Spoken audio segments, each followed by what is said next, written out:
Bonjour et bienvenue à toutes et à tous à cet atelier sectoriel dédié au secteur de la propreté. Organisé à l'initiative de Pôle emploi, il est construit en partenariat avec le Conseil régional et le phare propreté. Il est destiné autant aux collaborateurs de Pôle emploi qu'aux acteurs du service public régional de l'orientation. Donc, je suis Laurence Maréchal, chargée de relations partenariales au sein du service partenariat à la direction régionale de Pôle emploi à Nancy. Donc, nous voici réunis pour cette 5e animation sectorielle consacrée au métier de la propreté. Donc, nous sommes plus de 50 participants, ce qui prouve que ces ateliers suscitent un véritable intérêt, comme vous pouvez nous le témoigner lors de vos réponses aux questionnaires de satisfaction et aux échanges que nous pouvons avoir avec les uns et les autres. Avant de démarrer concrètement ce webinaire, quelques petits rappels techniques. Donc, nous sommes ensemble pour 2 heures au maximum, qui est la durée imposée pour ce format webinaire. Vos micros sont désactivés, mais vous pouvez intervenir à tout moment via le chat en haut de votre écran à droite. Vous pouvez également poser des questions. Merci pour cela de n'utiliser que le canal questions. Et si une question vous intéresse, vous pouvez aussi liker les questions qui vous semblent plus importantes et pertinentes. Nous y répondrons avec les différents intervenants aux questions au fil de l'eau, dans la mesure du possible, et en commençant bien sûr par les questions les plus likées. Si toutefois, nous n'avions pas le temps de répondre à l'ensemble des questions, nous vous transmettrons toutes les réponses aux questions posées au moyen d'une FAQ qui vous sera transmise avec le support de présentation dans les jours suivant cet atelier. Sachez également que ce webinaire est enregistré et il sera mis à disposition d'une part dans l'intranet du service orientation de Pôle emploi, ainsi que dans l'espace Lorfolio Pro du Conseil régional. Comme à l'accoutumée, un sondage en ligne sera lancé après la table ronde des professionnels, environ 15 minutes avant la fin de cet atelier. Donc, merci de prendre quelques instants pour y répondre avant de vous déconnecter. Enfin, dernière précision, pour les personnes de Pôle emploi qui sont en télétravail, nous vous conseillons de vous déconnecter de Pulse Secure pour une meilleure réception. Donc, nous animerons cet atelier à 4 voix et je laisse maintenant la parole à Aline Wagner du Conseil régional. Merci. Oui, bonjour. Donc, je suis Aline Wagner. Je suis chargée de mission évolution professionnelle au sein du service orientation du Conseil régional Grand Est. Et par ailleurs, je suis aussi en charge de la promotion des métiers pour le contrat d'objectif territorial propreté. Et donc, l'atelier sectoriel propreté, donc le webinaire de cet après-midi, il s'intègre donc dans la professionnalisation des acteurs du service public régional de l'orientation et la professionnalisation des acteurs de l'orientation, de la formation et de l'insertion est une compétence de la région Grand Est qui a intégré l'émission du CARIF depuis en fait 2018. Et donc, toute cette programmation de professionnalisation des acteurs du service public régional de l'orientation, vous pouvez la consulter sur w3fois.grandest.fr/proacteur-date. Et donc, ce programme de professionnalisation est constitué de 3 axes.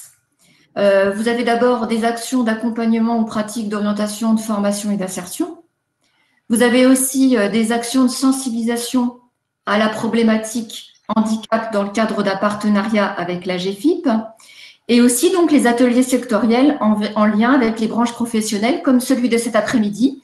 Et donc, vous en avez d'autres qui sont déjà passés et que vous pouvez d'ailleurs consulter sur Lorfolio Pro en replay. Il y a des formations qui sont en présentiel ou en distanciel, donc pour s'adapter à la situation.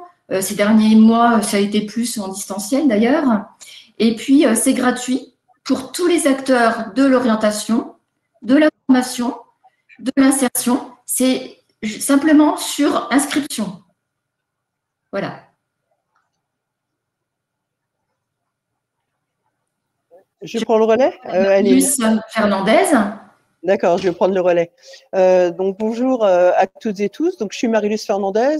Je suis chargée du dossier sectoriel au sein du service orientation de la direction régionale de Pôle emploi Grand Est. Donc comme l'a précisé Aline, cet atelier s'inscrit dans le cadre de la professionnalisation des acteurs du SPRO, dont Pôle emploi fait partie. Et ça s'inscrit également dans l'offre de service que le service orientation auquel j'appartiens propose désormais aux conseillers et psychologues du travail pour les aider à conforter, renforcer et actualiser leur connaissance des différents métiers et des secteurs. Donc, une offre de service qui s'articule autour de deux axes. Un premier qui est la mise à disposition dans l'intranet de ressources actualisées sur les métiers et les secteurs. Et un deuxième axe qui consiste en l'animation sous forme d'ateliers sectoriels tels que celui-ci, que nous construisons en collaboration donc avec le service partenariat de Pôle emploi, auquel appartient Laurence, et du conseil régional. Alors, au programme de cet atelier dédié donc à la propreté, tout d'abord un portrait de secteur que viendra nous dresser Sabine Ergotte. Portrait de secteur qui sera suivi ensuite d'une table ronde au cours de laquelle des professionnels que nous tenons à remercier d'ores et déjà pour leur disponibilité viendront nous parler métier, compétences recherchées, conditions de travail. Ensuite, Monsieur Dominique Boll nous présentera le GEC Propreté Alsace-Lorraine, dont il est le directeur ainsi que l'application Je Trouve. Il sera accompagné dans sa présentation par Monsieur Julien Gutfreund, qui est président, me semble-t-il, c'est ça, du GEC Propreté, et voilà, si j'ai bien compris. Voilà. Merci. Nous vous présenterons ensuite les ressources qui sont mises à votre disposition, alors autant par la profession, le Conseil régional et Pôle emploi, pour vous permettre d'aller plus loin dans la connaissance du secteur. Et nous conclurons en vous donnant à voir la suite que nous envisageons de donner à cet atelier. Voilà, je laisse maintenant la parole à Sabine Ergotte pour une présentation du secteur et de ses caractéristiques. Sabine, c'est à vous. Merci Marie-Luce. Alors, voilà. Alors bonjour à tous. Je suis donc Sabine Ergotte. Je suis déléguée régionale Est sur les territoires Alsace-Lorraine, Bourgogne et Franche-Comté. Donc au sein du phare propreté, je vous expliquerai en quelques mots ce qu'est le phare propreté. Et je vous propose dès à présent de démarrer la présentation par un rapide focus sur notre organisation professionnelle. L'ensemble des acteurs du monde de la propreté l'ensemble des acteurs de la propreté sont regroupés au sein du monde de la propreté. Donc la Fédération des entreprises de propreté et services associés est la principale organisation patronale en charge de la négociation collective de la convention collective, en charge de la convention collective de la propreté. Elle s'appuie sur un réseau de chambres patronales régionales. S'agissant de la FEP Grand Est, donc le siège est à Dijon. Et donc, elle a structuré, elle a développé un certain nombre d'organisations pour répondre aux besoins et aux attentes des entreprises du secteur. Alors, on va retrouver d'une part l'INI, l'Institut national de l'hygiène et du nettoyage industriel, qui est l'organisme de formation de la branche et qui dispose d'un certain nombre d'implantations sur l'ensemble du territoire national, tant en ce qui concerne la formation continue que pour la formation en lien avec les CFA de branche. L'organisme, l'OC Propreté, qui est l'organisme certificateur, qui gère les CQP de branche et habilite les organismes de formation qui vont déployer ces CQP de branche. Le CTIP, qui est un organisme d'appui technique aussi bien au niveau des entreprises, des clients que des fournisseurs. Qualipropre, qui est l'organisme de certification de qualification professionnelle. Le GEC Propreté, qui est un groupement d'employeurs qui interviendra à l'issue de la table ronde. Acto, qui est l'OPCO de branche et qui va donc conseiller les entreprises de propreté sur le développement des compétences de leurs salariés. Et le phare propreté, qui est un fonds d'innovation pour le développement économique et social des entreprises. Le phare propreté, pour la précision, fonctionne grâce à une contribution obligatoire de toutes les entreprises du secteur, qui est de 0,15% de leur masse salariale et qui permet de cofinancer un certain nombre d'actions et de dispositifs d'accompagnement à l'attention des entreprises du secteur. Alors, le monde de la propreté, c'est un certain nombre d'opérateurs, mais c'est aussi un site sur lequel vous allez retrouver un certain nombre de données, d'outils et de supports. Certains éléments sont disponibles aux non-adhérents. C'est vrai qu'il y a une partie qui est réservée aux adhérents de la fédération, mais vous trouverez un certain nombre de données, dont les données chiffrées nationales et régionales, et certains webinaires qui sont disponibles aux non-adhérents. Alors, petit focus sur la propreté. Alors, la propreté, un secteur de service. Les entreprises de propreté et leurs salariés interviennent pour le compte de clients qui sont acheteurs de prestations de propreté, et ces mêmes clients interviennent pour le compte de leurs usagers, à savoir leurs collaborateurs, les usagers, et puis finalement les clients, leurs propres clients. Plus qu'un service opérationnel, la propreté est donc un service utile à tous, puisqu'elle accompagne les innovations et la performance des clients en garantissant le niveau de nettoyage et d'hygiène exigé. Elle agit aussi sur la santé, le confort et le bien-être des bénéficiaires, et à ce titre, sur le site Le Monde de la propreté, vous trouverez un sondage BVA Les Français et la propreté qui a été réalisé en 2020. Sondage qui laisse apparaître que pour 70% des Français, l'importance du rôle des entreprises de propreté et de leurs équipes a été mis en évidence durant la crise sanitaire. Et 2/3 de ces mêmes Français précisent que leur niveau d'exigence en matière de propreté a augmenté. Donc, service essentiel, utile à tous, élaboré avec et pour les clients. C'est un secteur à forte densité de main-d'œuvre, on y reviendra tout à l'heure, créateur d'emplois, et puis surtout, c'est une activité, ce sont des métiers non délocalisables. Pour garantir l'hygiène, la santé et le bien-être des utilisateurs et des collaborateurs sur leur lieu de vie, ça on vient de l'évoquer plus haut, et puis qui contribue à la performance globale de l'entreprise en matière de QVT, de qualité, d'image, d'expérience client-usager. Alors, la propreté, eh bien, c'est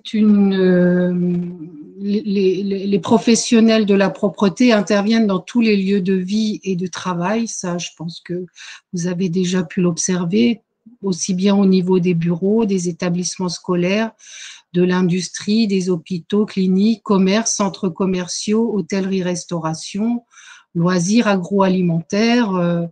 On pourrait citer les milieux nucléaires également. Voilà. Donc, les entreprises de propreté interviennent sur tout type de chantier, et on précise que c'est une activité non délocalisable. Pour autant, si on prend la répartition de l'activité des entreprises en fonction de la typologie de clients, eh bien, on observe que les bureaux, l'activité tertiaire, bureaux et immeubles, représentent la majeure partie de l'intervention des entreprises de propreté. Donc, les bureaux représentent 36% de l'activité des entreprises, les immeubles 21%, l'industrie 12%, l'hôtellerie et les commerces 12%, la santé 6%, on évoque souvent la santé. C'est vrai qu'on a beaucoup de sollicitations de la part de demandeurs d'emploi pour être positionnés sur des postes dans le domaine de la santé. Bon, il est important de leur préciser que c'est une activité qui ne représente que 6% de l'activité générale et globale des entreprises.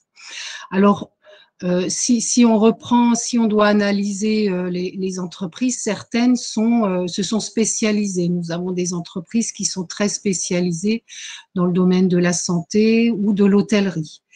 Et c'est vrai que ces entreprises-là, nous le verrons par la suite, notamment dans l'hôtellerie, ont été fortement impactées par la crise sanitaire.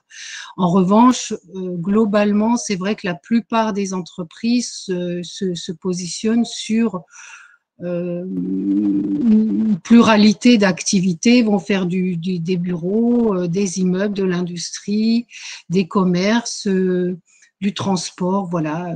Et là, je dirais que les professionnels qui interviendront sur la table ronde pourront nous donner peut-être un peu plus d'informations sur le sujet et puis surtout sur les types de chantiers sur lesquels elles interviennent. Quelques données chiffrées, alors ce sont des données chiffrées nationales, nous reviendrons un peu plus loin sur les données régionales. Alors, pour réaliser l'ensemble des prestations de propreté, ce sont quelques 13 000 entreprises de propreté et 540 000 salariés qui interviennent au quotidien. Le secteur dégage un chiffre d'affaires de 16 milliards d'euros. C'est un secteur qui est fortement féminisé. C'est vrai que la proportion de femmes est importante. Pour autant, la profession mène des actions en direction de publics plus masculins. Et je dirais que malheureusement, un des points faibles de notre secteur aujourd'hui, c'est notre pyramide des âges, une pyramide des âges vieillissante. C'est vrai que la part des plus de 45 ans est majoritaire. Et ce qu'on observe aussi, c'est que la part de jeunes est inférieure à la moyenne nationale et il nous faut mener une politique forte en matière de recrutement de jeunes de moins de 26 ans et notamment des outils ou des dispositifs tels que le GEC nous aident à justement capter davantage de jeunes. Une majorité de TPE, PME, c'est vrai que 80% des entreprises du secteur, et ça finalement, même si là, ce sont des données nationales, on retrouve les mêmes caractéristiques au niveau des territoires. 80% des entreprises ont moins de 20 salariés en ETP et par opposition, alors ETP équivalent temps plein, et par opposition, moins de 1% des entreprises emploient plus de 40% des salariés. Je pense que vous connaissez tous les majors de la profession tels que Honnête, Elior, Atalian, ISS, voilà, pour n'en citer que certains. Ils emploient une forte proportion des salariés du secteur, mais ce qui fait vraiment la richesse et le réseau des territoires, ce sont les TPE, PME qui agissent au quotidien. Concernant les effectifs, la majeure partie des salariés sont des agents de service, 90%. Là aussi, alors on est sur des données nationales. Si on reprend les données au régional, on est sur 88 ou 89 et des poussières. Donc voilà, 90%, c'est une donnée globale qu'on retrouve sur l'ensemble des territoires. Et quand on parle des agents de service, on va aussi bien parler des agents de niveau AS1 que les agents qualifiés ou les agents très qualifiés. On y intègre également les laveurs de vitres. L'encadrement représente 7% des effectifs et c'est vrai que la branche travaille à déployer cette part d'encadrant justement pour apporter davantage de valeur ajoutée à la prestation de propreté et puis pour apporter davantage de compétences, de qualifications aux équipes en place. La majeure partie des salariés sont en CDI, 84%, 85% des femmes et 82% des hommes, là aussi données nationales, mais qui se rapprochent très fortement des données régionales. Il est vrai que même si dans un premier temps les entreprises du secteur recrutent sur du CDD, c'est plutôt en phase d'observation avant de proposer un CDI aux salariés qui sont le plus motivés et finalement aptes à répondre aux besoins des entreprises du secteur. 46% des salariés sont multi-employeurs et je dirais que c'est une des caractéristiques du secteur. Je vous rappelle que nous avons une des particularités au niveau de notre convention collective qui est son article 7. L'article 7 de la convention collective des entreprises de propreté précise que lorsqu'une entreprise perd un chantier, l'entreprise qui reprend le chantier reprend également les salariés en poste. Alors, sous certaines conditions, conditions de durée de travail, conditions d'ancienneté, et donc il y a continuité, on dit qu'il y a continuité du contrat de travail. En fait, les entreprises établissent un avenant au contrat de travail à la personne. Et de ce fait, les salariés peuvent se retrouver avec 3, 4, 5 employeurs du fait de l'article 7 en partie, mais pas uniquement. C'est vrai que nous le verrons tout à l'heure, le temps partiel leur permet aussi de rechercher des compléments d'heures sur le temps restant à leur disposition. Donc ça, c'est vraiment un point important de notre convention collective parce qu'elle a été élaborée, cet article a été rédigé pour maintenir l'emploi, garantir l'emploi des salariés des entreprises de propreté. Alors, petit focus sur la région Grand Est. La région Grand Est dénombre près de 1000 établissements et près de 45 000 salariés, avec 4 territoires qui sont mis en avant. Donc, d'une part, le Bas-Rhin avec plus de 300 établissements et j'ai pas exactement les chiffres en tête, plus de 10 000 salariés, je n'arrive pas bien à le lire. Vient ensuite la Moselle avec 170 établissements, la Meurthe-et-Moselle et le Haut-Rhin. C'est vrai que ce sont les territoires où l'activité économique est le plus développée. C'est vrai que sur d'autres territoires, on va s'apercevoir que le nombre d'entreprises, d'établissements baisse assez rapidement.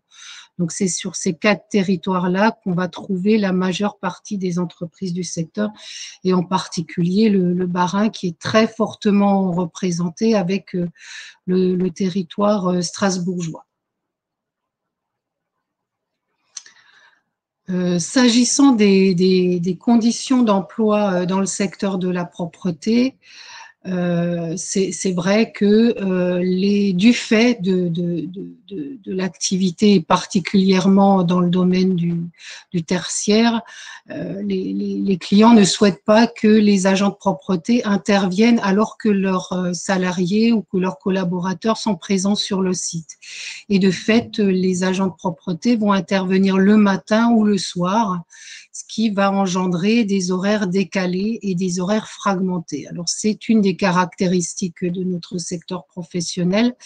Nous verrons par la suite que la branche déploie des actions et des démarches pour favoriser de nouvelles organisations du travail, mais c'est encore un fait. Et on observe qu'environ 70% des salariés sont encore sur du temps partiel et des horaires décalés et fragmentés. Pour autant, ce sont des métiers qui demandent des exigences particulières. Alors, une condition physique bonne, c'est vrai que les agents de propreté sont debout de manière quasi permanente. Se pose aussi la question du port de charge, des flexions répétées. la disponibilité. Du fait des horaires décalés et fragmentés, cela nécessite une disponibilité importante le matin ou le soir. Et le fait d'intervenir sur plusieurs sites nécessite aussi d'avoir le permis. Alors, ce n'est pas une obligation en tant que telle, mais c'est vrai que c'est un plus lorsqu'on se positionne sur un emploi dans le secteur de la propreté. Disposer d'un moyen de locomotion et en particulier du permis est vraiment un atout pour le candidat à un poste dans notre secteur.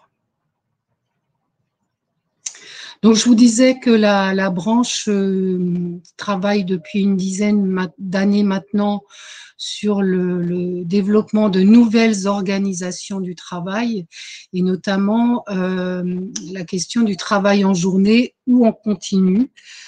Alors, nous avons des démarches sur un certain nombre de territoires où nous travaillons avec des clients et des entreprises de propreté pour amener les salariés des entreprises de propreté à aller sur des horaires en journée et aux usagers d'accepter le fait que les agents de propreté puissent intervenir au même moment qu'eux-mêmes se trouvent dans les bureaux. Ça demande une organisation quand même un petit peu spécifique, mais sachant quand même que les fournisseurs de matériel de propreté ont largement évolué et proposent aujourd'hui aux entreprises de propreté des matériels tout à fait adaptés avec des niveaux sonores très faibles, donc tout à fait adaptés au développement du travail en journée.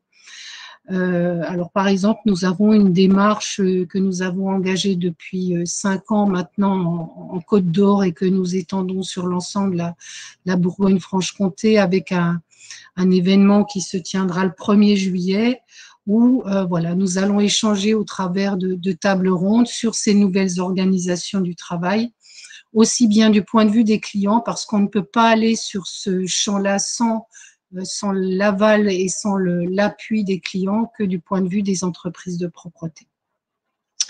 Donc la branche, voilà, quand on disait que le phare est un fonds d'innovation, le phare met un nombre de moyens financiers assez conséquents justement sur le développement de ces nouvelles organisations du travail. Je dirais qu'aussi la particularité, le fait d'intervenir sur des horaires en journée permet aux agents de propreté d'avoir plus de réactivité, permet aussi d'intervenir en coprésence. Donc, on estime qu'il y a une meilleure adaptation aux besoins du client. Et puis, un des points à ne pas négliger, on parlait de notre difficulté à capter les publics jeunes. C'est vrai que si demain, nous voulons capter davantage de jeunes, il nous faut aller vers ces nouvelles organisations du travail parce qu'ils n'acceptent pas ou difficilement, ils acceptent difficilement de travailler sur des horaires décalés ou fragmentés et le travail en journée permet et en continu justement permet de répondre davantage à leurs attentes, je dirais. Petit point sur l'impact Covid, sachant que tous les chiffres ne sont pas encore sortis, mais ce qu'on peut observer de manière générale, c'est que durant l'ensemble de cette période et sur les premiers éléments de bilan dont nous disposons à l'heure actuelle, le chiffre d'affaires du secteur au niveau national connaît une baisse d'environ 4%. Et c'est une vraie rupture parce qu'après plus de 10 ans de croissance ininterrompue, eh bien, on observe cette cassure qui risque encore de se poursuivre durant les mois à venir parce que même s'il y a une reprise de l'activité économique, on peut imaginer qu'un certain nombre de clients vont connaître encore des situations difficiles ou critiques, je pense à l'hôtellerie-restauration, et que certaines entreprises ne pourront pas reprendre les prestations telles qu'elles étaient organisées avant la crise sanitaire. Alors, je vous le disais, les professionnels ont joué un rôle de premier plan pour garantir la sécurité des Français et assurer les conditions d'hygiène nécessaires à la reprise de l'activité économique. Et donc, pour votre information, 45% des salariés ont perçu une prime Covid. En moyenne, cette prime a été de 700 € pour un temps plein. Donc, les entreprises ont vraiment joué le jeu autant qu'elles le pouvaient vu la situation économique difficile qu'elles rencontraient, et elles ont octroyé des primes quand elles le pouvaient à leurs salariés. Donc, baisse du chiffre d'affaires et par effet, donc baisse d'effectifs de 1,6%. Là aussi, cassure. Jusqu'en 2019, le nombre d'emplois a continué à croître avec une moyenne de 2,5% par an. 14 000 emplois nets créés ces 10 dernières années. Donc, le secteur a longtemps fait partie des grands pourvoyeurs d'emplois en France. Et c'est vrai que ce qu'on peut aussi observer, c'est que cette baisse a été contenue grâce aux dispositifs de soutien mis en place par l'État. C'est vrai que s'il n'y avait pas eu ces dispositifs, on peut penser, notamment le chômage partiel, on peut penser que les effets de la crise auraient été beaucoup plus importants au niveau des entreprises du secteur. Si je reprends une étude que nous avions réalisée en juin 2020, 78% des entreprises du secteur de l'hôtellerie avaient connu une baisse conséquente de leur chiffre d'affaires. Là aussi, les professionnels qui interviendront dans un second temps sur notre table ronde pourront peut-être vous apporter quelques éléments complémentaires. Alors, je cède la parole à Marie-Luce, je crois, c'est ça? C'est ça, je la prends un petit peu et je vous la rends tout à l'heure. Sabine, merci. Je prends la parole, oui, pour vous apporter quelques éléments, quelques chiffres à notre disposition concernant les métiers de la propreté. Alors, un premier slide là sur le nombre d'inscrits à Pôle emploi dans les métiers de la propreté à fin mars 2021. Donc, c'est 22 180 inscrits à Pôle emploi sur les catégories ABC. Donc, ça représente 4,8% de la demande d'emploi de la région, demande d'emploi fin de mois de la région. Donc, sur ce qu'on observe, c'est qu'entre 2019 et 2021, une diminution de 3% du nombre d'inscrits à Pôle emploi, quand dans les autres secteurs, le nombre d'inscrits a augmenté de 2,2%. Dans les inscrits, c'est 82,1% des femmes inscrites à Pôle emploi dans ces métiers. C'est pas comme ça que ça va se masculiniser, alors que dans les autres professions, on tourne à 49,8%. C'est 4,4% de moins de 26 ans, donc c'est pas comme ça que ça va se rajeunir non plus, quand pour les autres professions, on tourne autour de 16%. Et puis, c'est parmi ces demandeurs d'emploi inscrits, 39,4% ont 50 ans et plus. Donc, on voit que là aussi, la moyenne d'âge des inscrits est plus élevée que la moyenne. Donc, c'est vrai que c'est pas comme ça que ça va se rajeunir.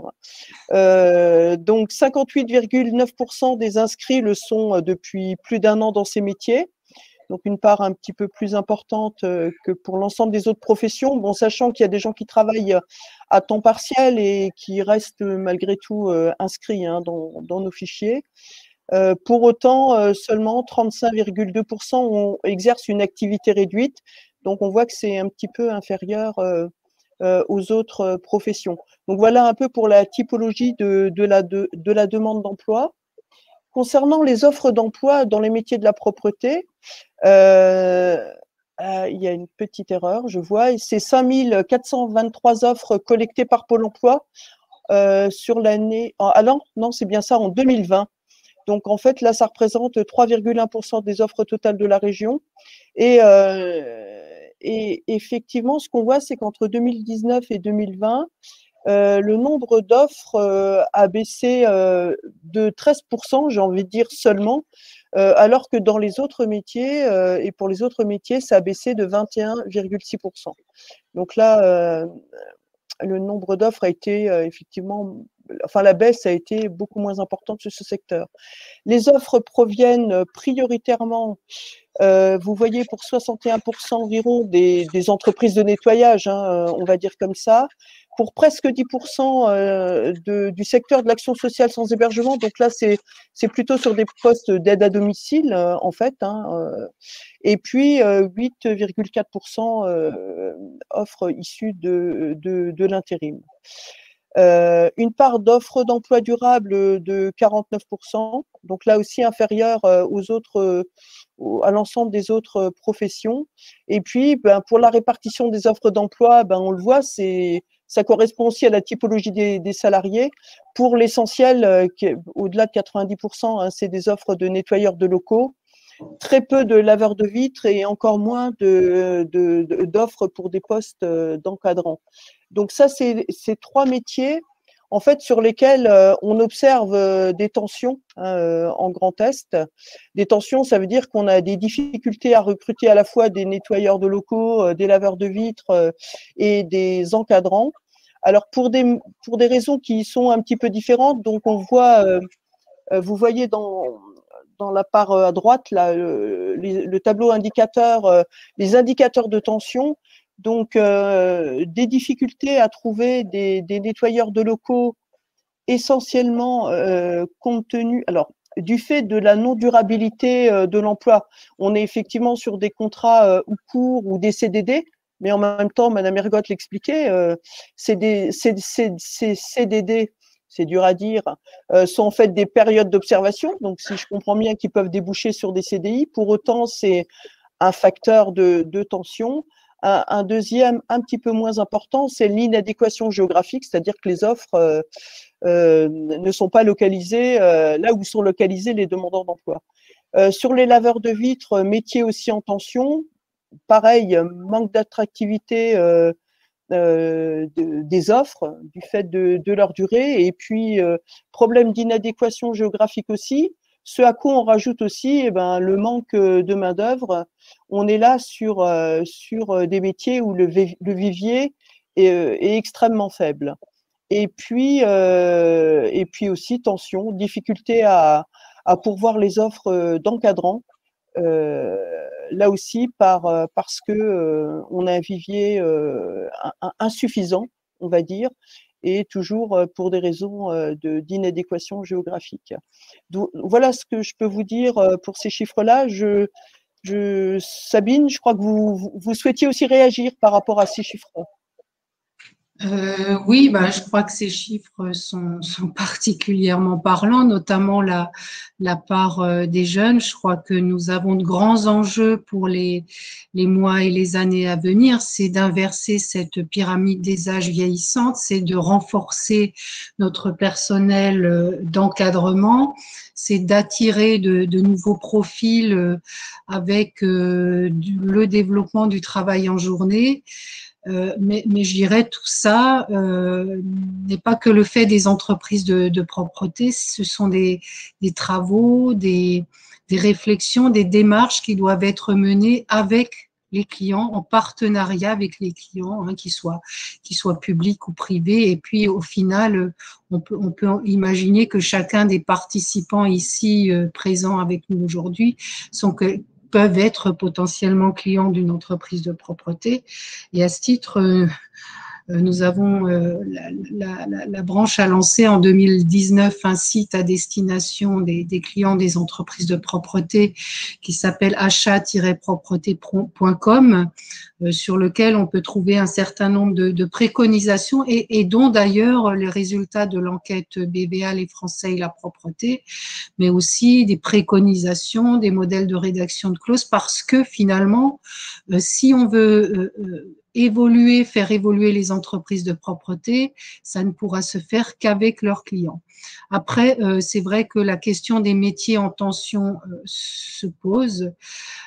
Pour autant, c'est vrai que nous sommes régulièrement sollicités sur le montage d'actions de formation à destination des demandeurs d'emploi. Et là, je vous rends particulièrement vigilant notamment sur la question des formations de laveurs de vitres et par exemple de chefs d'équipe. Alors nous le verrons tout à l'heure, hein, nous avons des dispositifs, aussi bien un parcours de formation initiale que des CQP de branche qui répondent à ces besoins.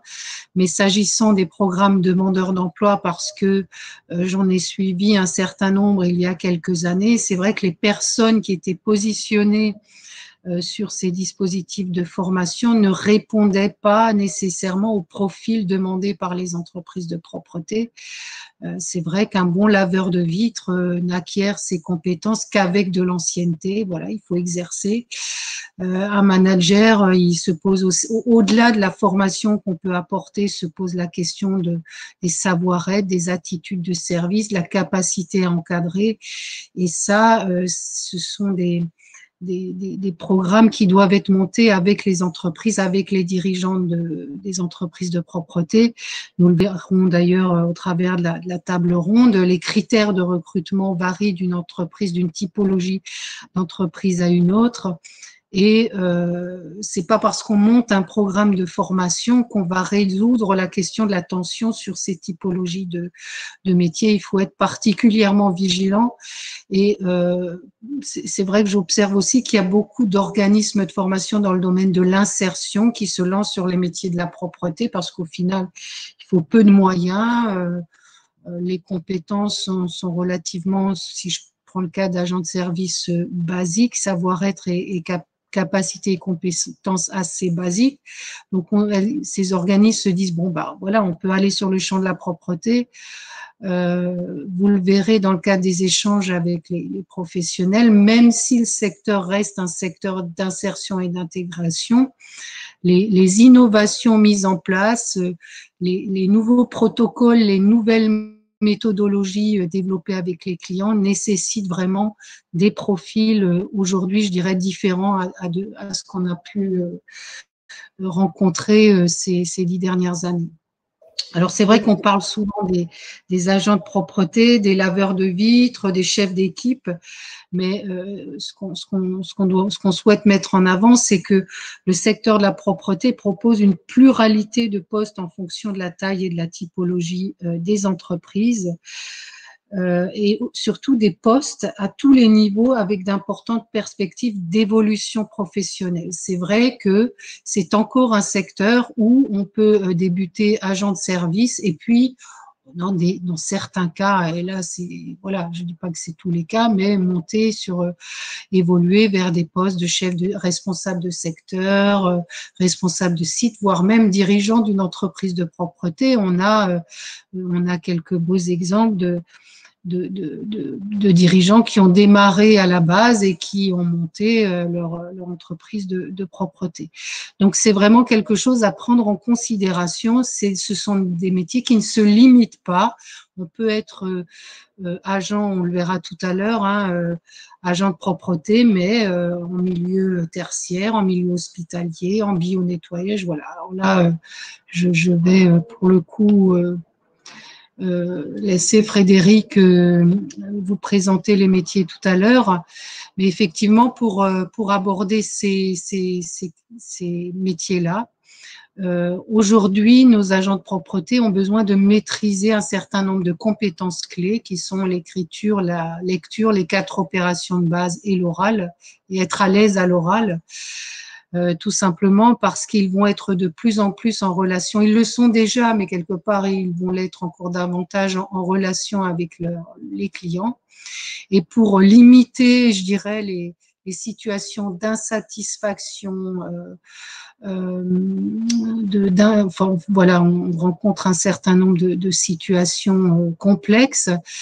Donc, pour limiter ces situations-là, il faut que la personne soit en capacité de comprendre le milieu, de pouvoir envisager une manière globale l'environnement sur lequel elle travaille, d'appréhender cet environnement.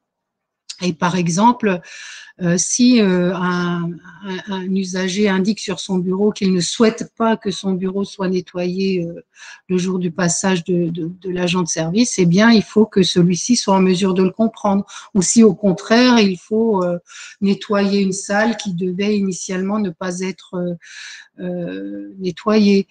Alors, je cite toujours, mais c'est un exemple très flagrant. Nous avions travaillé sur les compétences clés sur un site Céveso du côté de Wissembourg, et les ingénieurs en place me disaient qu'ils avaient vécu des situations assez sensibles, voire même critiques, dans la mesure où lorsqu'ils réalisaient leurs exercices incendie, eh bien, l'ensemble du personnel du site quittait les lieux et en fait, les agents de propreté en place ne comprenaient pas ce qui se passait et les ingénieurs étaient obligés de revenir et d'aller les chercher. Et ça mettait en péril non seulement les agents sur place, mais également les ingénieurs qui se rendaient qui revenaient sur le lieu pour aller chercher les agents de propreté.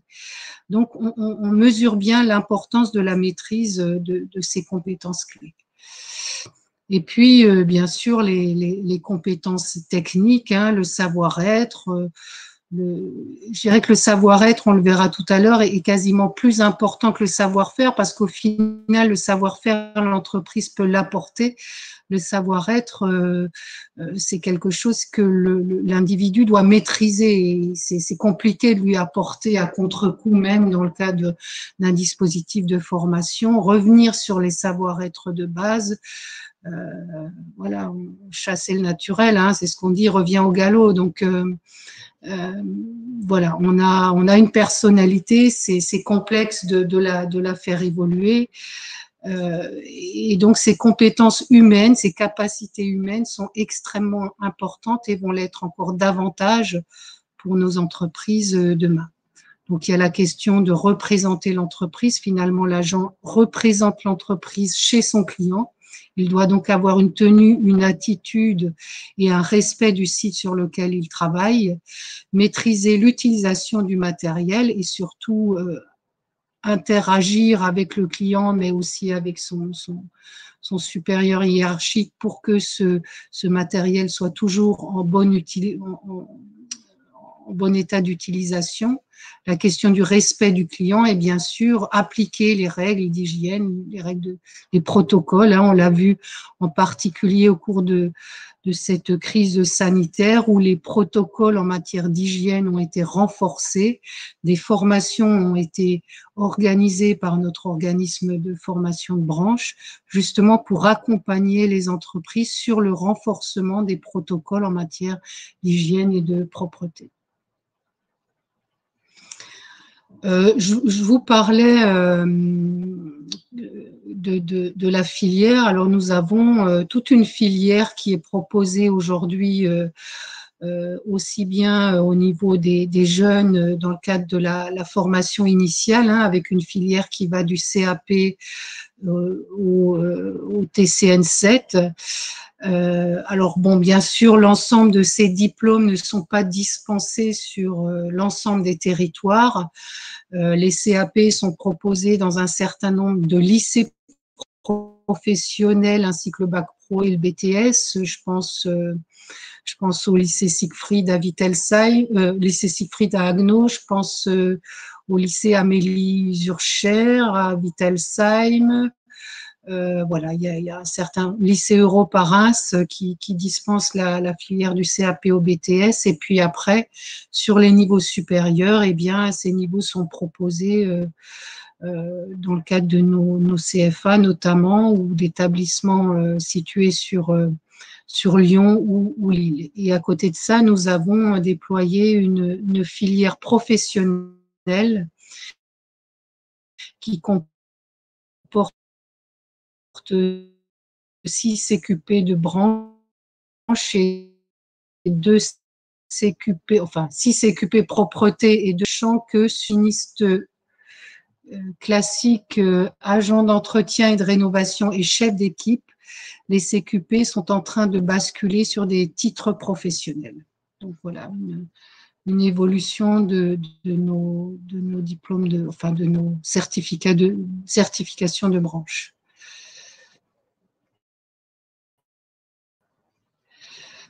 Alors, petit résumé par rapport à tout ce que nous venons de voir. Voilà, c'est de vous donner quelques conseils. La propreté, on l'a vu, ce n'est pas du ménage. C'est vrai que beaucoup parlent encore de femmes de ménage. Ce sont des professionnels qui interviennent en milieu professionnel. On parle d'agents de propreté et d'agents de service. Les salariés interviennent dans des environnements diversifiés sur lesquels ils doivent déployer des protocoles, des méthodes, des normes d'hygiène et de sécurité. Donc, voilà, on ne peut pas s'approprier ces protocoles et ces méthodes si on n'est pas formé. Il n'y a pas un métier, mais des métiers. On peut être agent de propreté, on peut être agent machiniste, on le verra tout à l'heure, agent d'entretien et de rénovation, etc. Mais surtout, je dirais que de plus en plus, les entreprises recherchent des salariés qualifiés et néanmoins polyvalents pour intervenir sur la pluralité de sites sur lesquels elles sont elles-mêmes positionnées.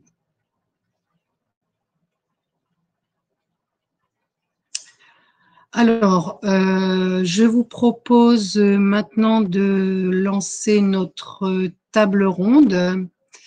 Marie-Luce, je pensais juste que précédemment on présentait les métiers, mais j'ai vu disparaître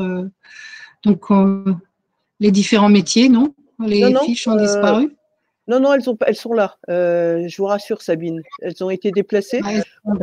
On peut, vous pouvez, on va faire monter les employeurs sur la scène. En fait, Frédéric, Pierre-Franck, Julien, Gutfreund et Monsieur Boll, mais beaucoup sont là. Et puis, effectivement, vous démarrez, Sabine, sur la présentation des métiers, pas de problème. D'accord, très bien. Donc, voilà. C'était une petite farce. Oh mince, on a perdu. Ah, il y a eu un petit problème de déconnexion. Donc, Frédéric Muller, peut-être, oui. je vous laisse, en attendant que Madame Ergot revienne, on espère. On vous laisse faire, Monsieur Muller, merci. Oui, pas de souci, pas de souci. Je vais démarrer effectivement par vous présenter les différents métiers du nettoyage. Là, effectivement, nous voyons s'afficher six métiers différents. Après, il est à savoir que pour ma part, on a encore plus de métiers que ça. Quand on parle simplement d'agents de propreté, on a des univers de travail très très variés dans notre activité. On ne fait pas du nettoyage de bureaux comme on fait du nettoyage de communs d'immeubles, comme on fait effectivement du nettoyage en industrie, voilà, en hôtellerie. Voilà, c'est des métiers complètement différents, des univers de travail complètement différents qui font appel à des compétences variées, à des profils de salariés très très très variés. Voilà. Donc là, on dit souvent d'ailleurs dans notre travail que ça consiste en tant que manager de trouver la bonne personne et de la mettre au bon poste.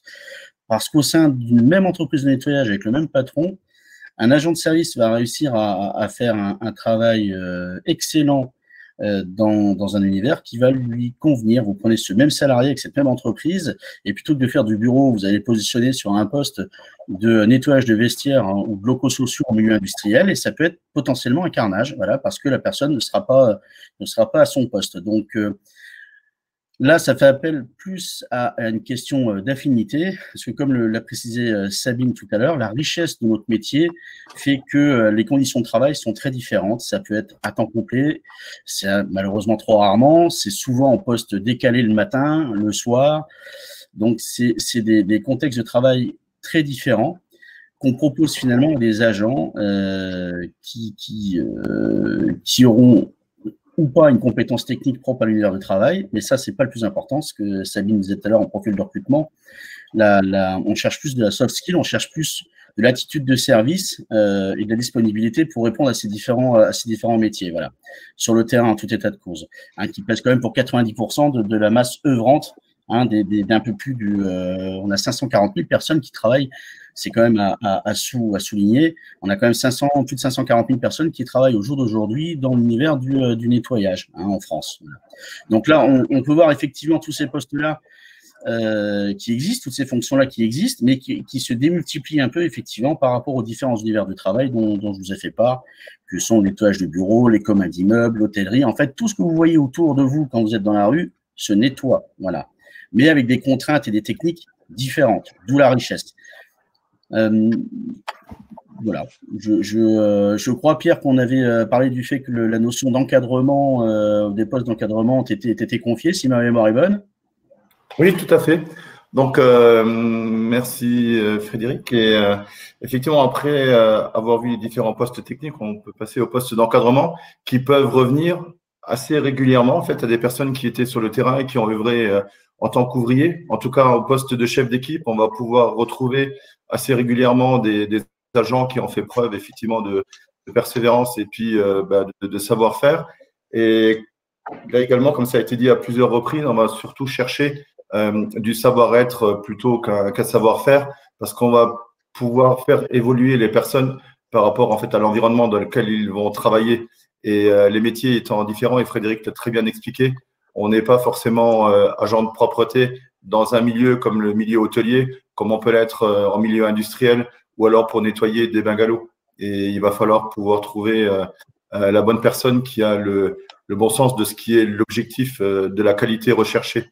Notamment quand on va rentrer dans un bungalow de chantier après qu'une dizaine d'ouvriers BTP y sont passés, on va pas y retrouver le même type de saleté que quand quelques patients sont passés dans un cabinet dentaire où il va falloir nettoyer des planches de porte ou des choses comme ça. Donc il faut une certaine sensibilisation aussi à tout ça.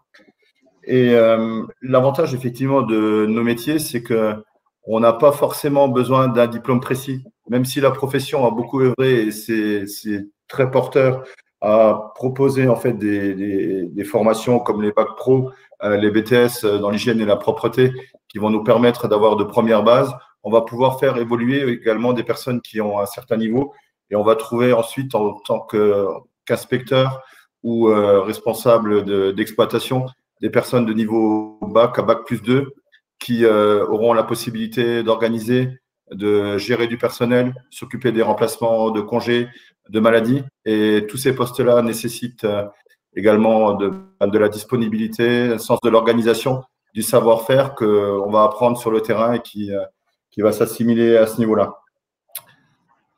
Et dans des sociétés un petit peu plus structurées, on va le retrouver dans des sociétés qui ont un peu plus d'une cinquantaine de personnes, parce que souvent la partie commerciale est exécutée par le dirigeant de l'entreprise dans des PME. On va rechercher en fait des personnes qui ont l'habitude du service, des gens qui ont le sens de l'écoute et qui auront voilà, juste envie de se mettre à disposition, de proposer un objectif de résultat. Et les animateurs qualité également, c'est un nouveau métier qui arrive et qui va pouvoir nous permettre de recruter plus de jeunes, parce qu'on va aller vers des métiers qui vont être un petit peu plus techniques, un peu plus précis, avec un minimum de connaissances et d'envie de travailler peut-être avec le digital, pourquoi pas. Et après, on va pouvoir évoluer vers des postes de responsable d'exploitation ou de chef d'agence, où on va retrouver en fait des personnes qui parfois auront évolué depuis le poste de chef d'équipe à des petits chefs d'entreprise, parce que je considère souvent qu'un responsable d'exploitation ou un chef d'agence d'une grande entreprise, c'est un petit peu un chef d'entreprise dans de PME. Voilà, donc de belles évolutions possibles. Et on est pour certains passés par là. J'ai démarré comme chef d'équipe dans un groupe national, puis inspecteur et ensuite chef d'agence. Et aujourd'hui, en fait, j'ai la chance de pouvoir diriger une entreprise de 150 personnes à peu près. Je pense que le métier a vraiment des belles perspectives d'évolution. Et à partir du moment où on part sur du savoir-être, de l'envie, il y a des belles possibilités d'œuvrer en tant qu'encadrant et d'attirer des jeunes vers cette profession. Alors, je prends la parole parce qu'il y a deux questions dans les questions. De quel savoir-être et savoir-faire parlez-vous? Pouvez-vous préciser? Donc ça, c'est une question. Et puis, il y a une demande aussi, pouvez-vous détailler les métiers techniques de la propreté? Donc peut-être qu'on peut repartir sur juste le slide d'avant. est-ce que vous pouvez en quelques mots expliquer la différence entre un agent de nettoyage, un agent de bio-nettoyage voilà, les collègues souhaiteraient quelques explications. Merci. Bien sûr. Alors, je parlais d'univers métier tout à l'heure.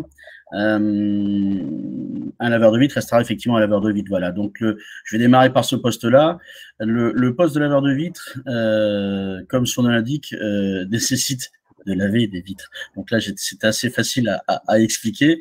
Par contre, il est particulièrement technique. Pourquoi? Parce que, comme l'a dit Sabine tout à l'heure, on fait pas du ménage, on fait du nettoyage. Et un laveur de vitres, avec la méthodologie qu'on a tous pu voir, effectivement, avec le mouilleur, la raclette, un véritable technicien avec des années d'expérience est capable de vous faire les vitres avec une très bonne productivité, donc beaucoup de mètres carrés de vitres à l'heure, hein, on va utiliser le mot cadence, c'est un vilain mot, mais pour autant c'est bien de cela dont il s'agit, et on recherche effectivement ces laveurs de vitres, puisque ça devient une denrée rare. Plus les années sont passées, plus on leur demande de la polyvalence, et de plus en plus, aux laveurs de vitres, on leur demande également d'être, vous le voyez en bas à gauche, agent d'entretien et de rénovation, qui est un poste particulièrement technique. On va parler d'agent polyvalent, en fait, hein, c'est plutôt le terme souvent utilisé, où là, il y a aussi une énorme technicité, puisqu'il va être cet agent-là qui aura suivi ou pas le CQP, hein, certificat de qualification professionnelle AERP, agent d'entretien et de rénovation, donc, aura, comme je dis, une énorme compétence technique, qui va être capable de reconnaître les différents types de sols, différents types de moquettes, savoir utiliser des machines, comme des monobrosses basse vitesse, haute vitesse, pour faire des méthodes de nettoyage ponctuel, soit d'entretien, soit de remise en état, sur les différents types de revêtements, donc voilà, qui a une parfaite connaissance des différents types de tâches. Enfin voilà, c'est des missions d'agents polyvalents et laveurs de vitres qui sont souvent à temps complet dans les entreprises de propreté, ce qui est relativement rare. Voilà, ce sont des postes qui sont recherchés parce que, comme je dis, ils font appel à une grande technicité. Voilà. Le poste d'agent de bio-nettoyage, là, on est sur un protocole de nettoyage souvent quasi exclusivement en milieu santé, donc maison de retraite, hôpital et autres, où là, effectivement, la sensibilité, c'est un univers de travail qui est à part entière, où on apprend aux agents, finalement, à nettoyer ce qui est propre, en fait, parce que c'est vrai qu'on rentre dans une chambre d'hôpital, on a toujours l'impression que c'est propre. Non, ça ne l'est pas, parce qu'on va nettoyer ce qui est invisible. Voilà, donc effectivement, vous l'aurez bien compris, c'est le but principal du bio-nettoyage, c'est d'éviter les infections nosocomiales. Merci, voilà, les infections, j'ai partagé les infections, le risque infectieux. Donc là aussi, comme disait tout à l'heure Pierre, ça demande des sensibilités très spécifiques. Agents en ultra propreté, là on est sur encore un univers de travail spécifique que sont les salles à environnement contrôlé, où là on travaille en combinaison complète, c'est souvent en microélectronique, hein, par exemple, on a tous un téléphone portable, savoir que la petite puce et tous les composants qui sont à l'intérieur, quand ils sont fabriqués, ils le sont dans des environnements contrôlés où on maîtrise le taux d'empoussièrement pour éviter d'avoir des soucis de qualité dans la production de ces produits-là. Voilà. Donc, effectivement, ça fait aussi appel à des protocoles très techniques et très spécifiques de nettoyage, extrêmement pointus. Alors après, voilà, on peut en citer d'autres qui ne sont pas aussi présents, c'est l'agroalimentaire, l'industrie agroalimentaire, où là, effectivement, l'industrie agroalimentaire, que ce soit la salaison, que ce soit une boulangerie, que ce soit une usine qui fabrique du jambon, là aussi, les protocoles, le cadre de travail, c'est souvent la nuit, sont très pointus. On doit répondre à des normes d'hygiène HACCP. Là aussi, particulièrement technique. Voilà, c'est aussi un univers de travail différent. L'agent machiniste, là, c'est déjà une personne, alors c'est aussi un CQP, hein, AMC, agent machiniste, qui permet d'utiliser des machines de nettoyage. En l'occurrence, dans l'illustration, vous voyez une autolaveuse accompagnée qui permet de traiter du lavage de sol, de grandes surfaces de lavage de sol sans se casser le dos, parce que c'est la machine qui va le faire. Encore faut-il savoir entretenir, préparer et utiliser ces machines-là. Donc, c'est ça qu'il y a une formation adéquate, et un agent machiniste peut aussi bien intervenir en hôpital d'ailleurs qu'en usine, que dans des ensembles de magasins ou autres. Voilà. L'agent de propreté, je suis passé rapidement tout à l'heure parce qu'effectivement, c'est le terme générique qui sous-entend la possibilité de travailler sur tous les univers de travail qu'on a abordés tout à l'heure. Alors, je ne sais pas si j'ai répondu à la question, mais voilà, c'était ma réponse en tous les cas. Oui, alors il faut Merci. savoir Est-ce que Monsieur Franck… Ah, pardon. Allez-y, Sabine. Oui, Marie-Luce, je voulais juste compléter en disant que les participants trouveront l'ensemble de ces fiches à l'issue de la présentation d'aujourd'hui et qu'elles sont également disponibles sur le site Univers Propreté. Oui, tout à fait. Voilà, ça fait partie des ressources qui sont mises à votre disposition dans le support qui vous sera envoyé. Je ne sais pas si Monsieur Franck peut faire le même exercice sur les postes d'encadrement rapidement. En tout cas, la collègue est satisfaite. Elle dit merci beaucoup, donc ça avait l'air complet. Mais est-ce qu'on peut faire le même exercice sur les métiers d'encadrement rapidement, Monsieur Franck, c'est possible? Oui, bien sûr. Donc, au niveau de l'encadrement, on va commencer par le poste de chef d'équipe, qui est en fait le premier poste d'encadrement. On va retrouver ces postes sur des sites un petit peu plus importants où on a des équipes de 5, 6 personnes, où le chef d'équipe sera exécutant. Il va continuer en fait à œuvrer avec son équipe, organiser au quotidien les tâches, faire un suivi qualité, organiser aussi la relation quotidienne avec le client. Et quand je parle de client, c'est souvent un responsable de secteur du client qui va être en charge en fait d'une partie d'un atelier, par exemple dans une industrie ou en agroalimentaire. Donc c'est quelqu'un qui va également contrôler le suivi des prestations de l'ensemble des autres personnes et parfois même, pourquoi pas, suivre le pointage des salariés. Et ces personnes auront besoin en fait d'être aptes effectivement à fédérer les autres salariés tout en ayant l'autorité de la compétence. Je pense que c'est à ce moment-là, en tout cas en termes de qualification terrain, c'est là où on a peut-être le plus besoin d'autorité de la compétence par rapport aux autres agents. On a ensuite des chefs de site, là également, donc on progresse un petit peu dans la taille des clients. C'est qu'on va retrouver des chefs de site, soit sur des gros clients où il y aura plusieurs chefs d'équipe, ou alors dans des entreprises où on a plusieurs chefs d'équipe qui sont dispatchés sur différents clients et qui vont animer l'équipe de chefs d'équipe. Là, on sera plus dans un poste avec un démarrage en fait de capacité de recrutement ou d'organisation, de déplacer les gens en cas de maladie, de congé ou de remplacement et de faire suivre les fiches qualité. Là, on est un petit peu plus, on va dire qu'il faut un peu plus de sens d'organisation et de capacité d'écoute et de pouvoir suivre et peut-être plus anticiper le travail que peuvent réaliser les agents sur le chantier. Le responsable de secteur, là en fait c'est sur un secteur géographique déterminé. C'est souvent le représentant de l'entreprise qui va s'assurer que l'ensemble des salariés disposent des produits et matériels nécessaires. Il va être en relation avec les fournisseurs, chercher des solutions adéquates pour trouver des solutions techniques quand il y a des soucis. Il sera en relation avec le responsable d'exploitation qui, lui, là aussi, en fonction de la taille de l'entreprise, verra en fait de plus en plus de monde sous sa responsabilité.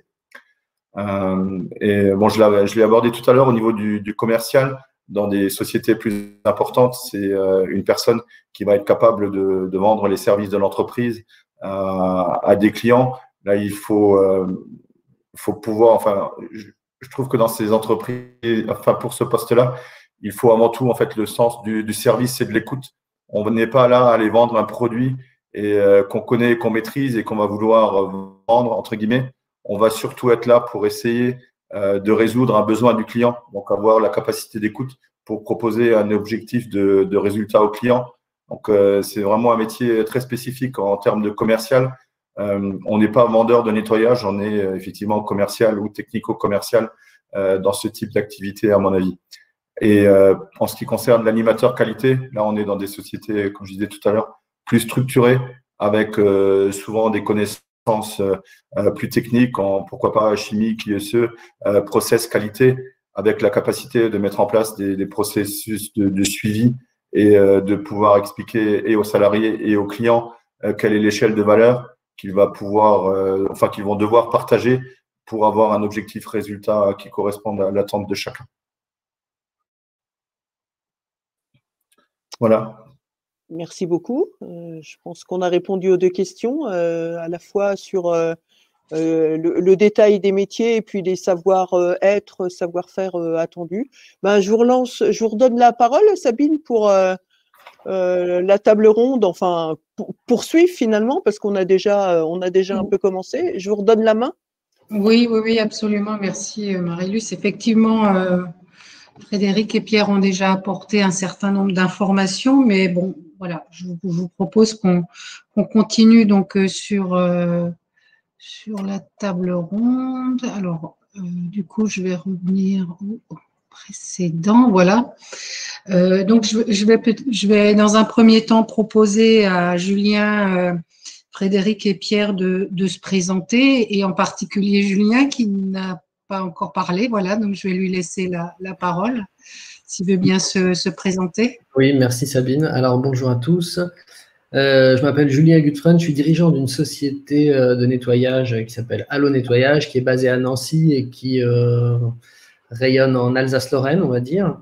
C'est une société familiale qui a été créée il y a 35 ans de cela et qui compte aujourd'hui environ 150, 160 salariés. Voilà. Bon, on le disait tout à l'heure, c'est un métier qui est un véritable ascenseur social. Je ne sais pas si on pourra en parler tout à l'heure, si le but c'est véritablement de donner des arguments à ceux qui nous regardent et nous écoutent aujourd'hui pour séduire les jeunes vers nos métiers. Mais je pense qu'il y a beaucoup de choses à dire là-dessus. Et notamment, il y a un parcours qui me fait sourire aujourd'hui, c'est celui de Frédéric Muller, qui est ici présent parce qu'il a commencé, il a fait ses armes dans le nettoyage dans l'entreprise familiale qu'avaient créé mes parents à l'époque. Et il a eu le parcours qu'on lui connaît aujourd'hui dans des grands groupes avec des postes à responsabilité et puis aujourd'hui avec à être son propre patron dans son entreprise. Voilà, donc c'est des parcours qui font plaisir et qui prouvent, parce qu'il y a eu d'autres personnes qui ne sont pas évidemment aujourd'hui présentes avec nous, mais qui ont suivi ce même parcours par le biais de l'entreprise familiale. Et donc voilà, c'est une fierté aussi de ce métier, voilà, pour moi. Et je suis également, je n'ai pas précisé, président du GEC Propreté Alsace-Lorraine. On en parlera tout à l'heure et à ce moment-là, je développerai justement le sujet du GEC et de l'insertion avec Dominique Boll. Frédéric, tu prends le relais, tu te présentes Oui, ok. Merci Julien, tu as déjà fait le boulot. Donc moi je suis Frédéric Muller. Donc effectivement j'ai démarré comme agent polyvalent pour la structure familiale Allo Nettoyage en 97, donc il y a 24 ans maintenant. J'ai gravi les échelons effectivement au fur et à mesure. En prenant des risques, enfin voilà, et et c'est vrai que pendant 10 ans, j'ai réussi à être cadre dirigeant pour le compte cadre dirigeant, c'est pompeux, on va dire directeur d'agence pour le compte de grands groupes qui m'ont bien formé, et sauf qu'à un moment, effectivement, je me suis un peu... il n'y a pas de groupe là dans la salle, je crois pas, donc j'ai pas vu. Donc effectivement, je me suis un peu dissocié du fonctionnement des grands groupes, puisque c'est sympa quand vous démarrez agent polyvalent, vous démarrez effectivement avec pas grand-chose dans la vie, avec un petit salaire. J'ai gravi les échelons, donc effectivement, on finit avec un beau salaire, une belle voiture. En fait, on se rend compte qu'on fait plus du nettoyage, on fait de la finance. Donc, je suis revenu à mes premières amours, qui est de faire effectivement du nettoyage en créant mes propres entreprises, donc 3 entreprises, une de conseil et de formation dans les métiers de la propreté, une entreprise de nettoyage professionnel maintenant avec une petite centaine de collaborateurs, et une entreprise de service à la personne pour le ménage et le repassage chez les particuliers avec les 50% de crédit d'impôt. Voilà, mais toutes ces activités-là finalement s'articulent autour de l'univers propreté, puisque c'est mon métier, quoi. Voilà, tout simplement. Merci Frédéric. Alors Pierre, tu as déjà présenté ton parcours, mais peut-être pourrais-tu nous présenter ton entreprise, domaine d'intervention, secteur géographique, nombre de salariés? Oui, donc je suis donc le président de la société Everclean Service. On est basé à Mézières-les-Messes. Aujourd'hui, on intervient principalement en Lorraine, en Alsace, mais également en Allemagne, puisque on a un client historique depuis 1993 qui travaille toujours encore avec nous sur l'Allemagne. Globalement, on fait travailler à peu près 250 personnes. et dans les domaines du nettoyage des copropriétés, le nettoyage du bureau, le nettoyage en industrie, un petit peu de santé et le milieu hôtelier. Pas d'appel d'offres, donc je ne réponds pas aux appels d'offres, je préfère laisser ça aux personnes qui savent le faire mieux que moi, en l'occurrence les groupes. Et pour rejoindre Frédéric, c'est vrai que quand on souhaite faire du nettoyage, voilà, on choisit d'autres parcours. Et comme je l'ai dit tout à l'heure, effectivement, après avoir vécu un parcours au sein de groupes nationaux qui nous a donné l'évolution, et je pense qu'il ne faut pas le négliger, hein, c'est que ces sociétés, par leur connaissance, par leur organisation, et grâce à aussi tous les organismes qui tournent autour, hein, donc que ce soit le phare ou l'INI, nous proposent des formations qui nous permettent d'acquérir un certain nombre de compétences et pourquoi pas aussi d'envie, parce qu'on se rend souvent compte au fur et à mesure que le vrai métier et la beauté de notre métier, c'est la relation humaine, c'est les relations de confiance qu'on peut créer avec nos clients et avec nos salariés. Et quand je parlais tout à l'heure, effectivement, c'est plus un savoir-être qu'un savoir-faire. C'est un petit peu ça, c'est que notre savoir-faire, ça doit avant tout être le savoir-être dans la relation qu'on va lier avec nos salariés et avec nos clients, qui vont nous permettre de tisser des relations de confiance, qui vont nous permettre d'avancer. Je pense que c'est aussi ça la beauté du métier, parce qu'elle nous permet du matin au soir en fait, de croiser des personnes très différentes dans des milieux différents et d'avoir en fait une connaissance beaucoup plus large de l'environnement dans lequel on évolue et dans lequel on vit. Oui, d'ailleurs, Pierre, tu as participé, et d'ailleurs Frédéric et Julien également, au parcours HEC et Hydrac. Tu vas participer au parcours Hydrac. Peut-être dire un mot sur le partenariat que la branche a tissé avec HEC. Pierre? Alors, je veux bien l'évoquer, hein, Julien le fera mieux que moi, puisque oui, c'est vrai qu'il est référent. Ouais, c'est notre représentant sur le secteur, mais je dois avouer qu'après plus de 30 années passées dans la profession, la découverte en fait d'un parcours HEC qui fait rêver beaucoup de jeunes, hein, et disent voilà, c'est une école inaccessible, des parcours inaccessibles. Ce qu'a fait la profession en liant ce partenariat avec HEC nous permet d'avoir une certaine reconnaissance. Ça, c'est par rapport aux acquis qu'on a pu se faire au fur et à mesure de notre évolution au sein de la profession. Mais c'est aussi parfois de mettre des mots et des process sur des choses qu'on fait plus ou moins naturellement ou qu'on apprend à faire et à travailler différemment. En tout cas, le parcours des dirigeants s'appelle Réinventer son entreprise. Je dois avouer qu'après ce parcours, je dirige l'entreprise d'une manière complètement différente. J'ai su mettre des mots sur un certain nombre de choses et de concepts, notamment sur celui de la confiance. Et j'en parle souvent, c'est qu'il y ait en fait une suspension momentanée de la défiance quand on se rend compte en fait de la confiance que en tant que responsable, qu'on soit chef d'équipe ou inspecteur, quand on recrute en fait un salarié, qu'on le met dans le contexte d'un client, qu'on le laisse de manière autonome gérer en fait son travail, parce que c'est un petit peu ça. Hein. Parfois, on parle entreprise libérée, mais finalement, le nettoyage, c'est une grande entreprise libérée où chaque chef d'entreprise ou chaque responsable donne un secteur de liberté à son salarié pour évoluer dans un cadre de compétences qu'il maîtrise. Et ça, je trouve ça plutôt top. Donc ça, c'est des choses que j'ai pu plus clarifier alors qu'on le fait au quotidien. Et donc c'est un très beau parcours. Et puis ça nous permet aussi d'apprendre, hein, puisque ça évolue tous les jours.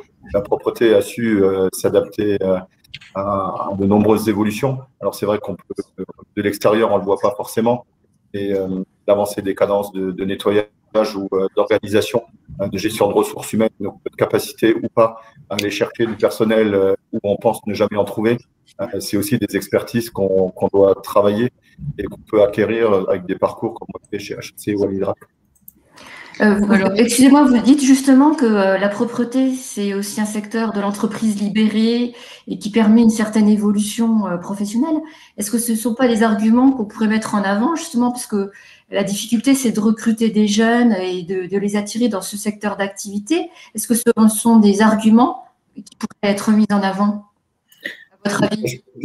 Ouais, je pense que c'est plus qu'un argument, hein. C'est une réalité qu'on retrouve quand on regarde en fait autour de la table ronde et des dirigeants d'entreprises qu'on retrouve comme représentants de la fédération. C'est parce que on a vécu en fait ce type d'évolution. On est des témoins de ce que c'est et de la capacité qu'offre la profession à le faire, parce que c'est quand justement j'ai été recruté dans la propreté, c'est par un de nos amis communs, avec Jean-Louis Bézel.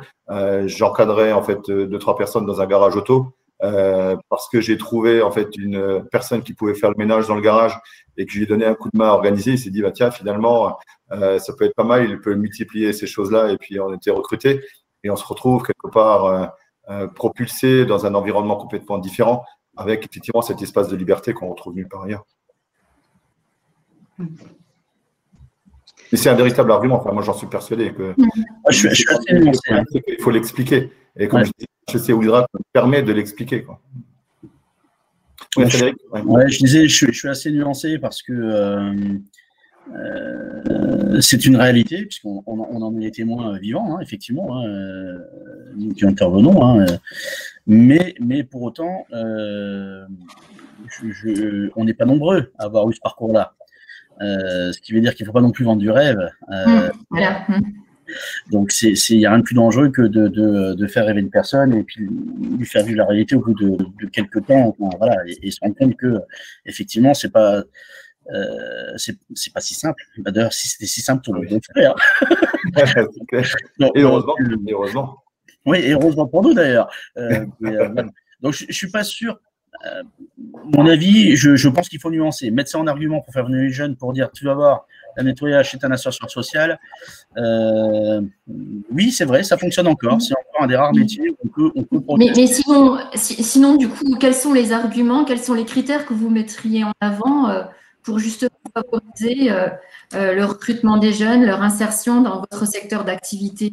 Bah écoutez, moi, si je puis me permettre de prendre la parole, je dirais que déjà, c'est un moyen simple, sans formation initiale, d'acquérir une indépendance financière.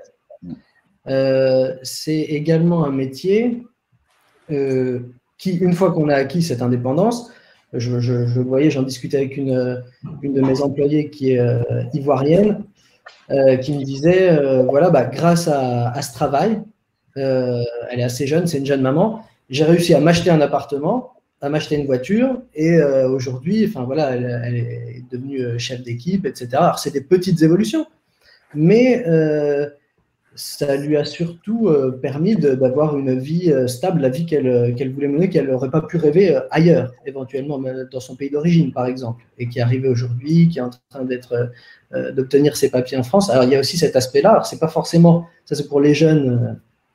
L'indépendance financière concerne tous les jeunes. Et ensuite, c'est aussi un métier où on a une forme d'autonomie et de liberté dans beaucoup de cas.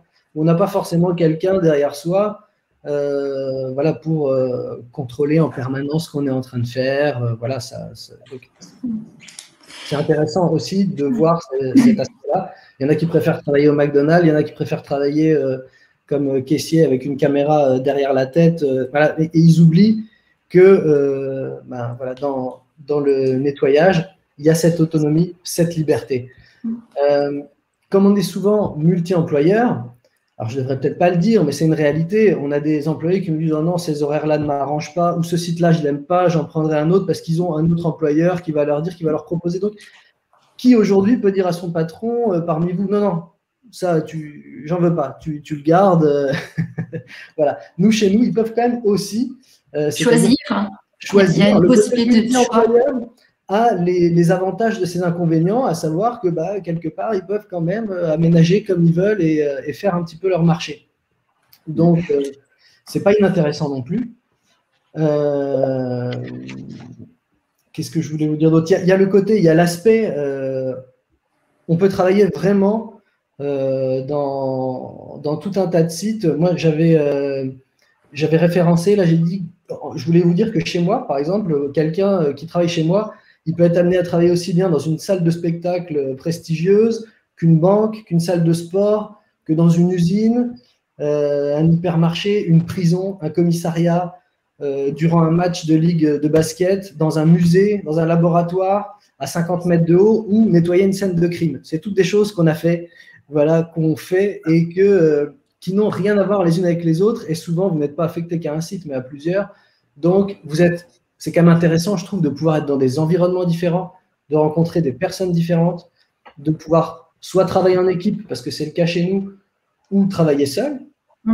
Et voilà, c'est des avantages qu'on a dans notre métier, qu'on n'a pas forcément dans tous les métiers. Je trouve ça assez important. Et puis surtout, c'est un métier indispensable. On s'en est bien rendu compte avec la crise Covid. Donc, je pense que ça revalorise notre métier, son utilité. Et du coup, j'espère que ça va permettre d'attirer aussi un petit peu plus les jeunes vers nous. Il faut pas se cantonner effectivement à se dire on va faire des bureaux, même si Sabine l'a expliqué tout à l'heure, effectivement, ça représente le tertiaire, c'est la majeure, le tertiaire et la copropriété, c'est la majorité des contrats de nettoyage, mais il y a aussi, comme disait Frédéric Muller, tout se nettoie, on a besoin d'être partout, et ça demande des compétences, des techniques différentes. Moi, j'ai un de mes employés, un jeune qui a 20 ans, qui s'est spécialisé dans la désinfection durant la période Covid. Et en fait, ça lui a permis, parce qu'on a été appelé dans cette période à différents endroits, donc il a dû un petit peu voyager en France, parce que parfois c'était sur Dijon, parfois c'était même dans la Somme, on a été appelé par des entreprises. Donc on l'a envoyé avec une équipe, il passait une nuit en hôtel, il intervenait sur des sites assez particuliers, complètement en combinaison avec protection oculaire respiratoire, il faisait toutes les opérations de désinfection. Suite à ça, ça lui a beaucoup plu, donc on a développé, il a travaillé chez Saint-Gobain, on a fait de la désinfection de salles blanches, etc. Donc pour lui, il y a l'aspect un petit peu, on peut se croire un peu dans un film de science-fiction ou de voilà les experts, où il y a ce côté très technique, presque cinématographique quelque part, de certains de nos métiers, qui est aussi intéressante. Et un dernier métier, j'en parle parce que ça n'a pas vraiment été évoqué, on a parlé de la vitrerie, mais j'en parle parce que je connais bien, mon frère est cordiste, alpiniste, donc voilà, ça aussi ça vend pas mal de rêves, on met souvent en avant les cordistes dans ce métier, mais ils existent, ils sont en général assez bien payés, il faut le dire, parce qu'ils sont rares, et donc malgré tout, il y a beaucoup de jeunes que ça peut aussi attirer. Après, il ne faudra pas oublier d'avoir une forme de polyvalence, comme on le disait tout à l'heure, et d'être capable de ne pas faire qu'une seule activité tout le temps, ou voilà, être capable de déborder un petit peu et sortir de son cadre. Mais voilà. Et après, simplement dire que dans un cas très concret, c'est mes parents qui ont démarré l'entreprise voilà, il y a 35 ans. Mon père qui avait un CAP mécanicien, ma mère qui était secrétaire médicale, qui ont un jour travaillé tous les deux pour une société de nettoyage et qui se sont dit qu'ils pouvaient faire ça tout seuls et peut-être mieux. Et ils se sont lancés, ça a fait vivre toute ma famille et ça s'est développé jusqu'à aujourd'hui. Je comprends très bien la difficulté à recruter des jeunes. Je suis également CE, conseiller école-entreprise. Je suis intervenu plusieurs fois au lycée Marie-Marvin à Nancy. Et les jeunes m'expliquaient de cette filière HPS qu'ils n'osaient pas trop dire qu'ils étaient de la filière HPS, ils avaient un peu honte de ça. Ça m'a ramené à mon adolescence, à moi également, où voilà, quand j'avais des amis dont les parents étaient ingénieur, directeur de faculté, avocat ou autre, où j'osais pas trop dire que mes parents faisaient du nettoyage. Néanmoins, ce qu'ils ont construit, les échelons qu'ils ont gravis, et puis tout ce que ça nous a apporté. Voilà, moi, je n'osais pas le dire, mais moi, je partais en vacances. Par contre, leur différence pendant toutes les vacances, à l'étranger, on avait des maisons secondaires un peu partout, et tout se passait très bien. Et tout ça est parti de rien, sans formation vraiment très poussée, simplement une volonté de travailler et puis Il faut aussi aimer les gens, je pense, parce que voilà, on travaille. Essentiellement, notre travail, c'est des gens, c'est du recrutement. Et si on ne s'intéresse pas aux gens, les gens ne s'intéressent pas à nous. Et je pense que les jeunes, on peut les attirer, comme tout le monde, en s'intéressant à eux, à leurs vraies attentes, qu'est-ce qu'ils attendent et comment le métier peut leur apporter ça. Parce que ce métier-là, moi, je ne vois pas d'inconvénients et de désavantages. Pour moi, chaque inconvénient ou désavantage a un côté pile, un côté face, et il faut savoir le tourner à son avantage. Donc, c'est pour ça que j'ai toujours le côté multi-employeur, on n'a pas un temps plein, etc. Mais c'est aussi un avantage de ne pas forcément avoir un temps plein et d'avoir plusieurs employeurs. Donc voilà. En tout cas, vous aviez d'ailleurs, merci pour tous ces éclairages, mais vous avez aussi une question là, c'est est-ce que vous travaillez avec l'Éducation nationale pour faire évoluer la mentalité du personnel enseignant éducatif qui ne pousse pas vers ces métiers de la propreté, mais vers des études universitaires? Là, vous avez répondu, vous avez dit que vous êtes conseiller école-entreprise. Oui. Donc, à ce titre-là, j'imagine que vous pouvez un peu faire la promotion des métiers de la propreté quand vous allez dans les lycées à la demande des enseignants. Donc, j'imagine que vous êtes un peu un ambassadeur des métiers de la propreté dans ce cas-là. On essaye. Je pense que en tout cas, les chefs d'entreprise qui sont ici aujourd'hui, c'est vraiment des personnes engagées, des porte-parole du métier, et aussi bien cette pédagogie et cette revalorisation du métier, aujourd'hui, on l'exerce ou on essaye de l'exercer aussi bien auprès de nos clients, parce que c'est vraiment très important. C'est-à-dire pour que nos métiers soient attractifs, il faut aussi qu'on nous donne les conditions de cette attractivité. Sabine en parlait tout à l'heure, par exemple, avec le travail en journée en continu, ce qui est encore quelque chose un peu qu'on essaie de mettre en place, mais qui ne dépend pas uniquement de nous. Donc, cette pédagogie, on va l'appliquer auprès de nos clients, auprès des collectivités, des institutions, des lycées, des jeunes. Voilà, c'est la propreté, on y entre souvent par nécessité et puis on y reste par conviction. Donc, voilà, on essaie quand on est convaincu, on espère être convaincant. Voilà. Julien, je pense que vous l'avez été là. J'espère. Merci en tout cas. Oui, excusez-moi, je crois que Frédéric voulait prendre la parole. Frédéric ? Oui, effectivement, je voulais briser peut-être une idée préconçue sur la notion de contrainte de notre activité, de notre métier du nettoyage. C'est vrai que la branche, depuis de nombreuses années maintenant, a initié un atelier de communication sur le travail en journée pour favoriser le retour à temps complet dans les horaires de bureau classiques, on va dire. Mais il était savoir, je quand même le signaler, qu'il y a quand même une bonne partie de nos agents qui sont contents de ça, qui sont contents de travailler à temps partiel, qui sont contents effectivement que ce soit tôt le matin ou tard le soir, parce que ça leur permet de s'occuper d'autres choses dans la journée. C'est-à-dire que il faut briser peut-être un peu l'image d'Épinal en pensant que c'est sous la contrainte que ces gens travaillent tôt le matin, tard le soir. Non, c'est pas forcément le cas. Voilà, c'était la première chose que je voulais dire. Même si effectivement, je pense qu'il y a quand même travailler en journée nous apportera quand même beaucoup plus de choses à l'avenir. C'est évident, mais c'est pas voilà, c'est pas pour tous nos salariés. Voilà, c'est pas forcément la réponse attendue par la majorité, enfin par la totalité de nos salariés. Voilà. Les emplois jeunes, l'emploi des jeunes. Aussi, deuxième chose, je voudrais rebondir là-dessus, c'est compliqué. Le jeune est compliqué, c'est un animal un peu sauvage, un peu volatile. Voilà, il faut réussir à le capter il faut aussi que nous, employeurs, nous remettons en question sur l'emploi des jeunes, sur l'intégration des jeunes. Alors oui, l'attractivité du métier, c'est un vrai problème. On avait déjà travaillé là-dessus avec la Chambre des métiers il y a quelques années. Pierre, je ne sais pas si tu te souviens, tu avais collaboré. Je me souviens bien.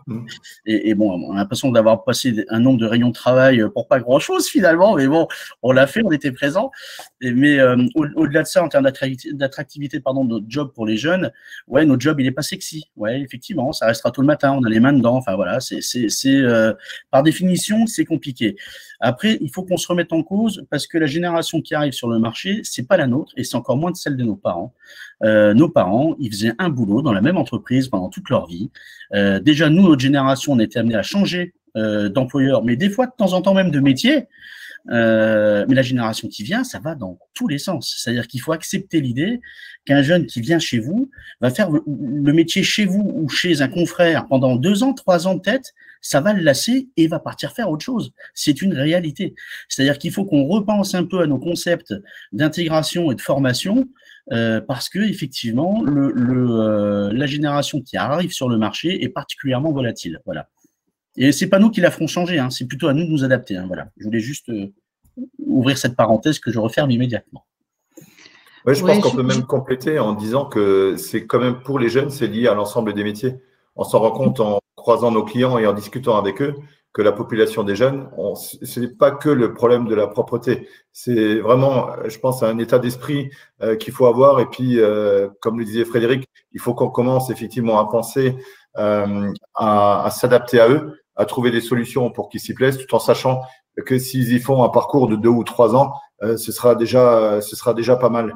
Et pour avoir croisé un soir un jeune au FCMS avec qui je discutais, il me dit ouais, ben là je vais me poser, là j'ai trouvé un super job, je pense que je vais y rester à long terme. Alors je lui dis long terme, mais qu'est-ce que tu en penses? C'est quoi le long terme? Il m'a dit 2 ans, hein, parce qu'habituellement 1 an je pars, mais là 2 ans ouais, c'est bien, et après j'irai voir autre chose. Mais c'est dans cet esprit-là, et on n'était pas dans la propreté. Donc, je pense qu'il y a aussi tout cet état d'esprit et toute la nouvelle génération qui arrive avec des exigences différentes et avec des besoins de zapper qui est quand même importante. Et là, par rapport aux différents métiers dont parlait Frédéric au départ, on peut aussi leur permettre de zapper à l'intérieur de la profession. Pourquoi pas? Et on peut l'imaginer en leur donnant des possibilités de polyvalence sans avoir vraiment à changer de métier. Peut-être avec la pluricité des employeurs, comme le disait Julien aussi, ça va leur permettre en fait de faire 2 ou 3 choses en même temps et de zapper dans une journée plutôt que de zapper complètement, ce qui serait une nécessité dans un autre type de métier. Eh bien, merci messieurs pour ces témoignages. Hein. C'était vraiment très riche. Et donc, pour continuer véritablement dans cette dynamique, donc, on souhaitait également vous apporter un éclairage sur le GEC Propreté et l'application Je Trouve, donc qui vont être présentés à la fois donc par Dominique Boll, le directeur du GEC Propreté, et Julien Gutfreund, qui est également donc le président du GEC Propreté. C'est à vous, messieurs. Alors, je vais prendre la parole pour débuter, pour ensuite la laisser à Dominique qui précisera effectivement un peu plus ce qu'est le GEC. Moi, je suis fier d'avoir la chance de présider le GEC Propreté Alsace-Lorraine. Qu'est-ce qu'un GEC? C'est un groupement d'entreprises pour l'insertion et la qualification. Ça a une vocation sociale d'insertion sur le territoire qui est non négligeable et qui est très efficace. Effectivement, le GEC Propreté Alsace-Lorraine a été créé il y a maintenant presque 3 ans. Et depuis, effectivement, on a eu une belle évolution. Donc, on a démarré à Schiltigheim, près de Strasbourg. On a ouvert une antenne à Metz l'année suivante. On est en train d'étudier la possibilité d'en ouvrir une nouvelle sur Mulhouse, puis Nancy. Donc, ça montre qu'il y a des besoins. Ça montre que le GEC fonctionne dans son rôle d'insertion et de mise à disposition de formation de publics éloignés de l'emploi. On n'est pas seulement, finalement, j'ai envie de dire, indispensable sur le territoire localement par notre efficacité pour l'insertion, on est aussi innovant. Donc ça, Dominique vous en parlera également. On a créé les GEC de propreté, notamment celui de Normandie, qui est très innovant, a créé un outil qui s'appelle Je Trouve, qui est un outil de recrutement et de mise en relation, voilà, qui à mon sens est une avancée énorme et qui a un potentiel incroyable pour développer justement encore plus l'insertion et l'emploi sur les territoires. Voilà. Donc, présentation faite, je vais laisser à Dominique le soin de rentrer plus en détail sur le GEC et je me permettrai éventuellement, si j'ai des commentaires à faire ou des remarques, de rebondir. Voilà. Dominique, je te laisse la parole. Ouais, mais je crois que tu as tout dit. Le GEC a commencé en 2018 avec 13 entreprises adhérentes. Aujourd'hui, en 2021, nous sommes un peu plus de 40 entreprises adhérentes. Les missions du GEC, bien entendu, c'est surtout… C'est qui touche? Hop. C'est d'organiser des parcours de professionnalisation pour des demandeurs d'emploi, des personnes éloignées du marché de l'emploi. C'est le principe même du GEC. Voilà, donc rapidement quelques chiffres concernant l'évolution du… Mon diaporama, il marche pas. Bon. Il y a 2 agences actuellement au niveau du GEC, c'est Schiltigheim, donc depuis juin 2018.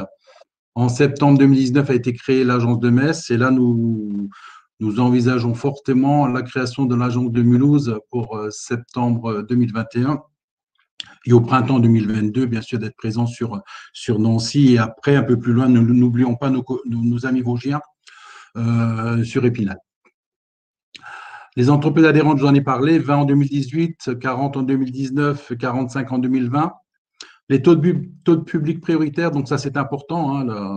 Je pense que tous les conseillers Pôle emploi savent de quoi je parle. Donc on en est quand même à près de 90% de public prioritaire à ce jour. Le taux de sortie à l'emploi est quelque chose de fondamental au niveau des GEC, puisque on ne cesse de l'améliorer, 60% en 2018, 62% en 2019, 72% en 2020.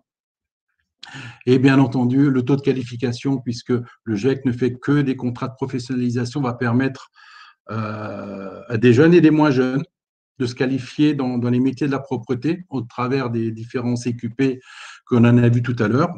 Aujourd'hui, on a 40% de nos effectifs qui ont moins de 30 ans. Ça, on a essayé d'y travailler un petit peu sur les jeunes en les attirant, en leur proposant aussi ce qu'on a dit tout à l'heure, le multi-activité, le multi-employeur, l'activité à taux plein, de la qualification, des perspectives d'évolution et voilà. Le nombre de contrats de professionnalisation qu'on a signés donc depuis la création, 15 en 2018, 34 en 2019, 45 en 2020. Et sur les 3 premiers mois de l'année, 2021, déjà 24. C'est-à-dire que les entreprises sont engagées dans ce processus-là. Moi, je m'arrêterai là pour le GEC et je pense que je vais laisser la parole à Marie. Alors Dominique, attends, je voudrais juste rebondir par rapport à une question qui a été posée de Claire Bernard. Dommage que le GEC oublie la Champagne-Ardenne. Alors, je voudrais quand même réexpliquer que voilà, le GEC Propreté Alsace-Lorraine a été créé finalement assez récemment, qu'on est obligé de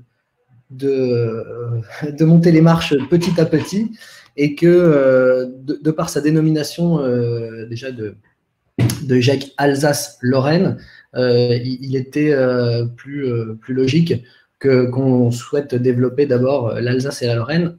Néanmoins, il a déjà été question, et il le sera à l'avenir également, bien entendu, d'aller au-delà sur le territoire du Grand Est. Mais encore une fois, il faut qu'il y ait une viabilité pour le GEC et également, voilà, il faut qu'on ait pu consolider notre position localement en Alsace-Lorraine au préalable. Mais c'est quelque chose qui est envisagé, qui a déjà été envisagé. Donc voilà, il faut juste nous laisser un petit peu de temps. Alors, voilà. Pour être précis sur ce point, n'oublions pas que le GEC, c'est une association à but non lucratif, travaille quand même comme une entreprise, porte des contrats, assure des rémunérations, des charges sociales, des frais fixes tels qu'une entreprise, et donc doit faire face aussi à des besoins de trésorerie pour son développement. Donc, on ne peut pas passer comme ça de 45 à 60, 70, 80 contrats mensuels ou de se déployer de façon trop rapidement géographiquement.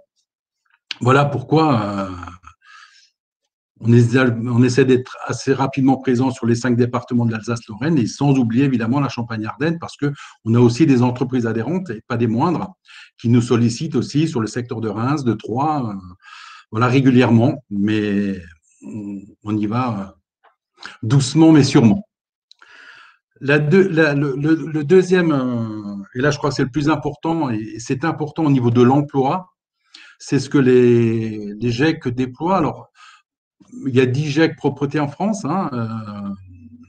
et il y a le GEC propreté Normandie qui, il y a 3 ans, pour répondre à des besoins de recrutement de ces entreprises adhérentes, a réfléchi et s'est dit comment est-ce que je pourrais aussi, j'ai d'un côté des personnes qui cherchent un emploi, mais moi je ne peux pas m'en occuper parce qu'ils sont d'un côté rural ou parce qu'ils ne veulent pas faire de formation. Puis d'un autre côté, des entreprises qui cherchent et comment faire pour que les deux puissent se rencontrer. Et donc, a été créé, je trouve, et je préfère laisser la parole à Marie à ce moment-là, qui est parmi nous, et qui était à l'origine du projet, bien sûr, avec le GEC Normandie, et qui en parlera certainement beaucoup mieux que moi. Je te laisse la parole, Marie, tu veux bien. Merci Dominique, merci. Donc oui, en effet, donc je suis Marie Langlois, responsable de la plateforme Je Trouve au niveau national. Comme le disait Dominique, c'est une plateforme qui est à destination des 10 GEC propreté, donc 10 GEC qui sont répartis sur différents endroits en France. Et je suis en parallèle responsable com pour le GEC propreté Normandie. Donc en effet, c'est une plateforme qui est facilitatrice d'emploi. Alors, je ne sais pas si je peux changer la slide. Oui, tu le maîtrises. Ah, cool. Merci. Donc, c'est une plateforme d'emploi qui, comme l'a précisé Dominique, est partie d'un constat qu'on avait beaucoup de demandeurs d'emploi qui étaient intéressés par les métiers de la propreté. Et en parallèle de ça, des entreprises de propreté qui avaient des besoins en alternance, mais au travers de ça aussi, des besoins en remplacement urgent, des remplacements d'accidents de travail, de congés maladie, d'absence en tout genre. Et en fait, on s'est retrouvé avec deux populations qu'on souhaitait inviter à se rencontrer pour faciliter la mise en relation entre les deux. Et ce qui devait être un petit projet en Normandie pour voilà, tester et découvrir un peu comment ça pouvait prendre sur un territoire, depuis maintenant 1 an et demi, est ouvert sur l'ensemble des GEC, des territoires des GEC propreté, parce qu'il y a de véritables solutions d'emploi qui sont à proposer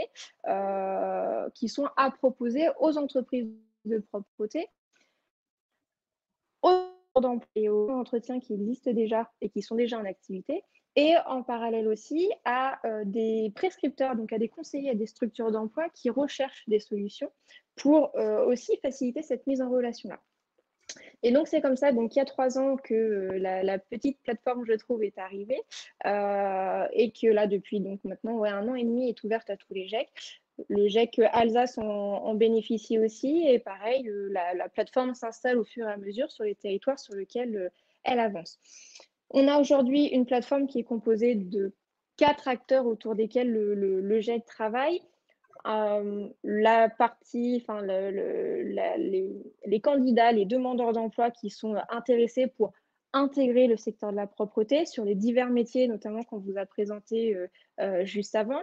On va avoir ces acteurs en tant que conseillers emploi, que structures d'emploi, qui sont de véritables relais pour nous, pour accompagner des demandeurs d'emploi vers ce secteur-là. Et nous, GEC, proposer des solutions à ces personnes. Et le 4e acteur étant les entreprises de propreté qui sont adhérentes aux différents GEC. Et donc, la plateforme, elle repose aujourd'hui sur 3 actions. La première, ça va être de faciliter l'inscription de ces demandeurs d'emploi-là vers le secteur de la propreté. On a un système qui est assez simple pour récupérer les informations sur un profil, une personne, connaître son projet professionnel et qui va nous permettre d'aller vers une deuxième action qui est l'orientation vers une solution d'emploi.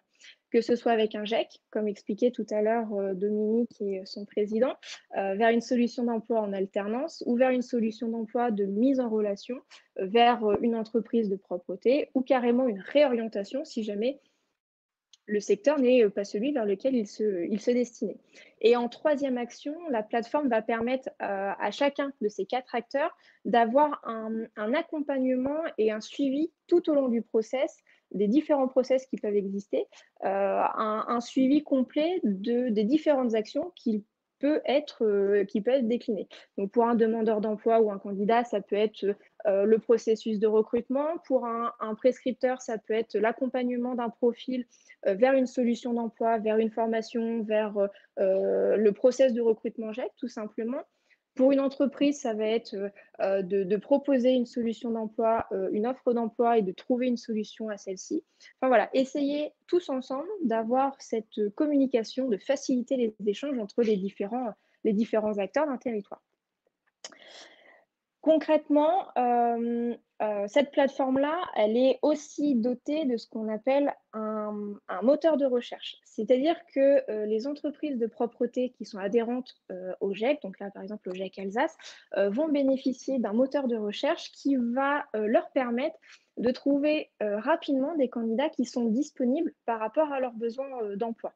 Je ne sais pas si je peux aller sur Internet et partager mon écran. Je ne sais pas si c'est quelque chose qui est bloqué. Je ne pense pas que ce soit possible, non. Et ben, on est un peu court sur le temps, donc voilà, chacun ira expérimenter. Ouais. Voilà. Super, bon, bah, c'est pas, on va rester sur ce principe-là. C'est-à-dire qu'aujourd'hui, c'est un peu le système d'une cartographie dynamique, c'est-à-dire que les entreprises ont des critères de recherche qui reprend les grandes infos d'une offre d'emploi, vont déposer ces infos-là, et je trouve, avec son système, va permettre de faire ressortir automatiquement les candidats qui sont disponibles ou non par rapport à la demande de l'entreprise en question. Et en fonction de ce que l'entreprise aura proposé comme emploi, je trouve, va mettre en relation ces candidats-là avec l'entreprise et ainsi faciliter cette mise en relation entre entreprises et demandeurs d'emploi ou agents d'entretien qui recherchent un complément d'heure. Parce qu'on s'est rendu compte de ça aussi, c'est qu'on a beaucoup d'agents d'entretien qui sont déjà en activité et qui souhaitent compléter leur emploi actuel par des prestations supplémentaires. Et donc, en passant par ce moteur de recherche, en étant visible auprès des entreprises de propreté du territoire, et ben, facilement et rapidement, elles arrivent à augmenter leur volume d'heures hebdomadaires et avoir des emplois qui approchent du temps plein. Et donc, toutes ces mises en relation-là, tout ce suivi qui peut être fait auprès des candidats et des entreprises, nous, permanent GEC, équipe GEC, on peut voir tout ce qui se passe et à tout moment intervenir et proposer une autre solution de formation, de préqualification ou une réorientation. Et pour les prescripteurs, pareil, pouvoir traverser tous les demandeurs d'emploi qui les accompagnent. Donc, par exemple, on a ici ces 2 petites bulles avec Isabelle qui est entreprise, Arthur qui est candidat. On a Marc qui est un conseiller emploi et qui va pouvoir suivre toutes les actions qu'il y aura eu avec Marc et son entreprise. Donc, l'intérêt, c'est vraiment de faciliter tous les échanges qu'il peut y avoir sur un territoire entre tous les acteurs qui peuvent exister sur ce territoire-là en termes d'emploi et donc de faciliter les échanges et de trouver plus rapidement des solutions pour chacun des acteurs qui peut exister. Je vais tourner la feuille, c'est pas la mienne. Du coup, comme j'ai compris que le temps est un peu imparti. Ouais, on est un peu, comme toujours, on termine au pas de charge. En tout cas, merci beaucoup. Merci à vous. Merci Marie, merci à l'ensemble des employeurs présents. Alors, on a mis, comme d'habitude, un petit sondage en ligne que vous allez retrouver en haut à droite dans l'onglet sondage, auquel on vous demandera de vous connecter, de répondre avant de vous déconnecter. Donc, très rapidement, vous retrouverez, parce qu'on n'aura pas le temps de les présenter là, je vous informe juste que vous retrouverez dans le support l'ensemble des ressources que propose autant la branche professionnelle que le conseil régional, que Pôle emploi. Donc, autant de ressources disponibles pour vous permettre d'aller plus loin dans votre connaissance des métiers, des secteurs. Donc là, vous voyez, je balaye, on retrouve les fiches métiers dont Sabine parlait tout à l'heure. Information du conseil régional aussi, et puis information Pôle emploi. Pôle emploi, des informations accessibles autant pour le grand public que pour exclusivement les conseillers. Il y a une seule ressource exclusivement à destination des conseillers. Et puis, il nous reste 5 minutes pour vraiment la page de conclusion.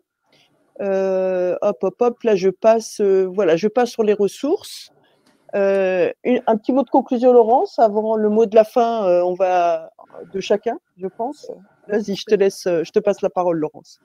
Oui, donc effectivement, merci Marie-Luce et merci à vous tous d'être intervenus sur ce sujet très intéressant de la propreté.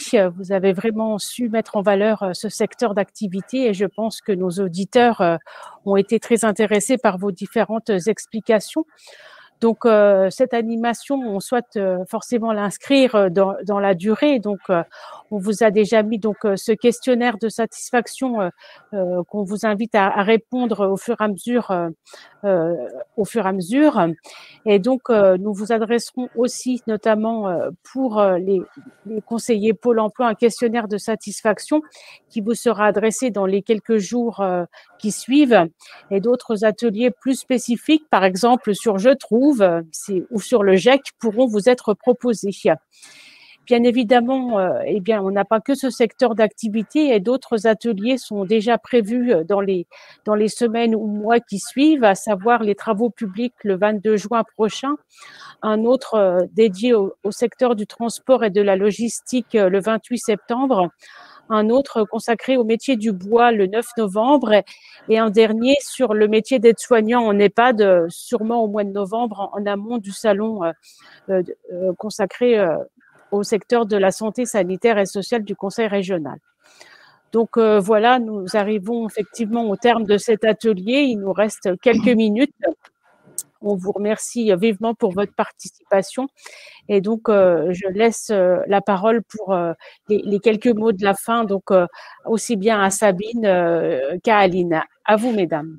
Oui, en tout cas, donc je souhaitais remercier tous les intervenants qui ont mis en valeur les métiers pour lesquels ils sont investis. Et puis, on espère que on aura permis des vocations chez les jeunes et puis développer l'intérêt pour les métiers de la propreté. En tout cas, je vous remercie encore vivement. Et puis, peut-être à une prochaine pour d'autres ateliers, plus avec des points particuliers du secteur de la propreté. Voilà, en tout cas, merci beaucoup pour cet après-midi riche en échanges. Un petit mot, Sabine, peut-être Oui, alors merci à Pôle emploi et merci à la région de nous avoir permis de présenter le secteur et les métiers de la propreté. Merci aux 4 intervenants, les 3 professionnels, Julien, Frédéric, Pierre, merci pour votre disponibilité, votre implication sans faille. Je dois quand même le préciser. Merci à Dominique et bon, j'espère que cette intervention aura apporté davantage d'informations à l'ensemble de nos participants. Merci à tous. Merci. À très bientôt sur un autre atelier, en tout cas. Et encore un grand merci à l'ensemble de la profession et à nos collègues du Conseil régional. Merci à tout le monde, aux intervenants et à Pôle emploi. Voilà. Merci beaucoup. À Merci très bientôt. à tous de nous avoir donné la parole. Merci beaucoup. Merci. Au revoir. Au revoir tout le monde. Au revoir. Alors, il reste quelques questions. Si quelque employeur peut y répondre ou des personnes du GIEC, n'hésitez pas. Alors, les questions. Tech.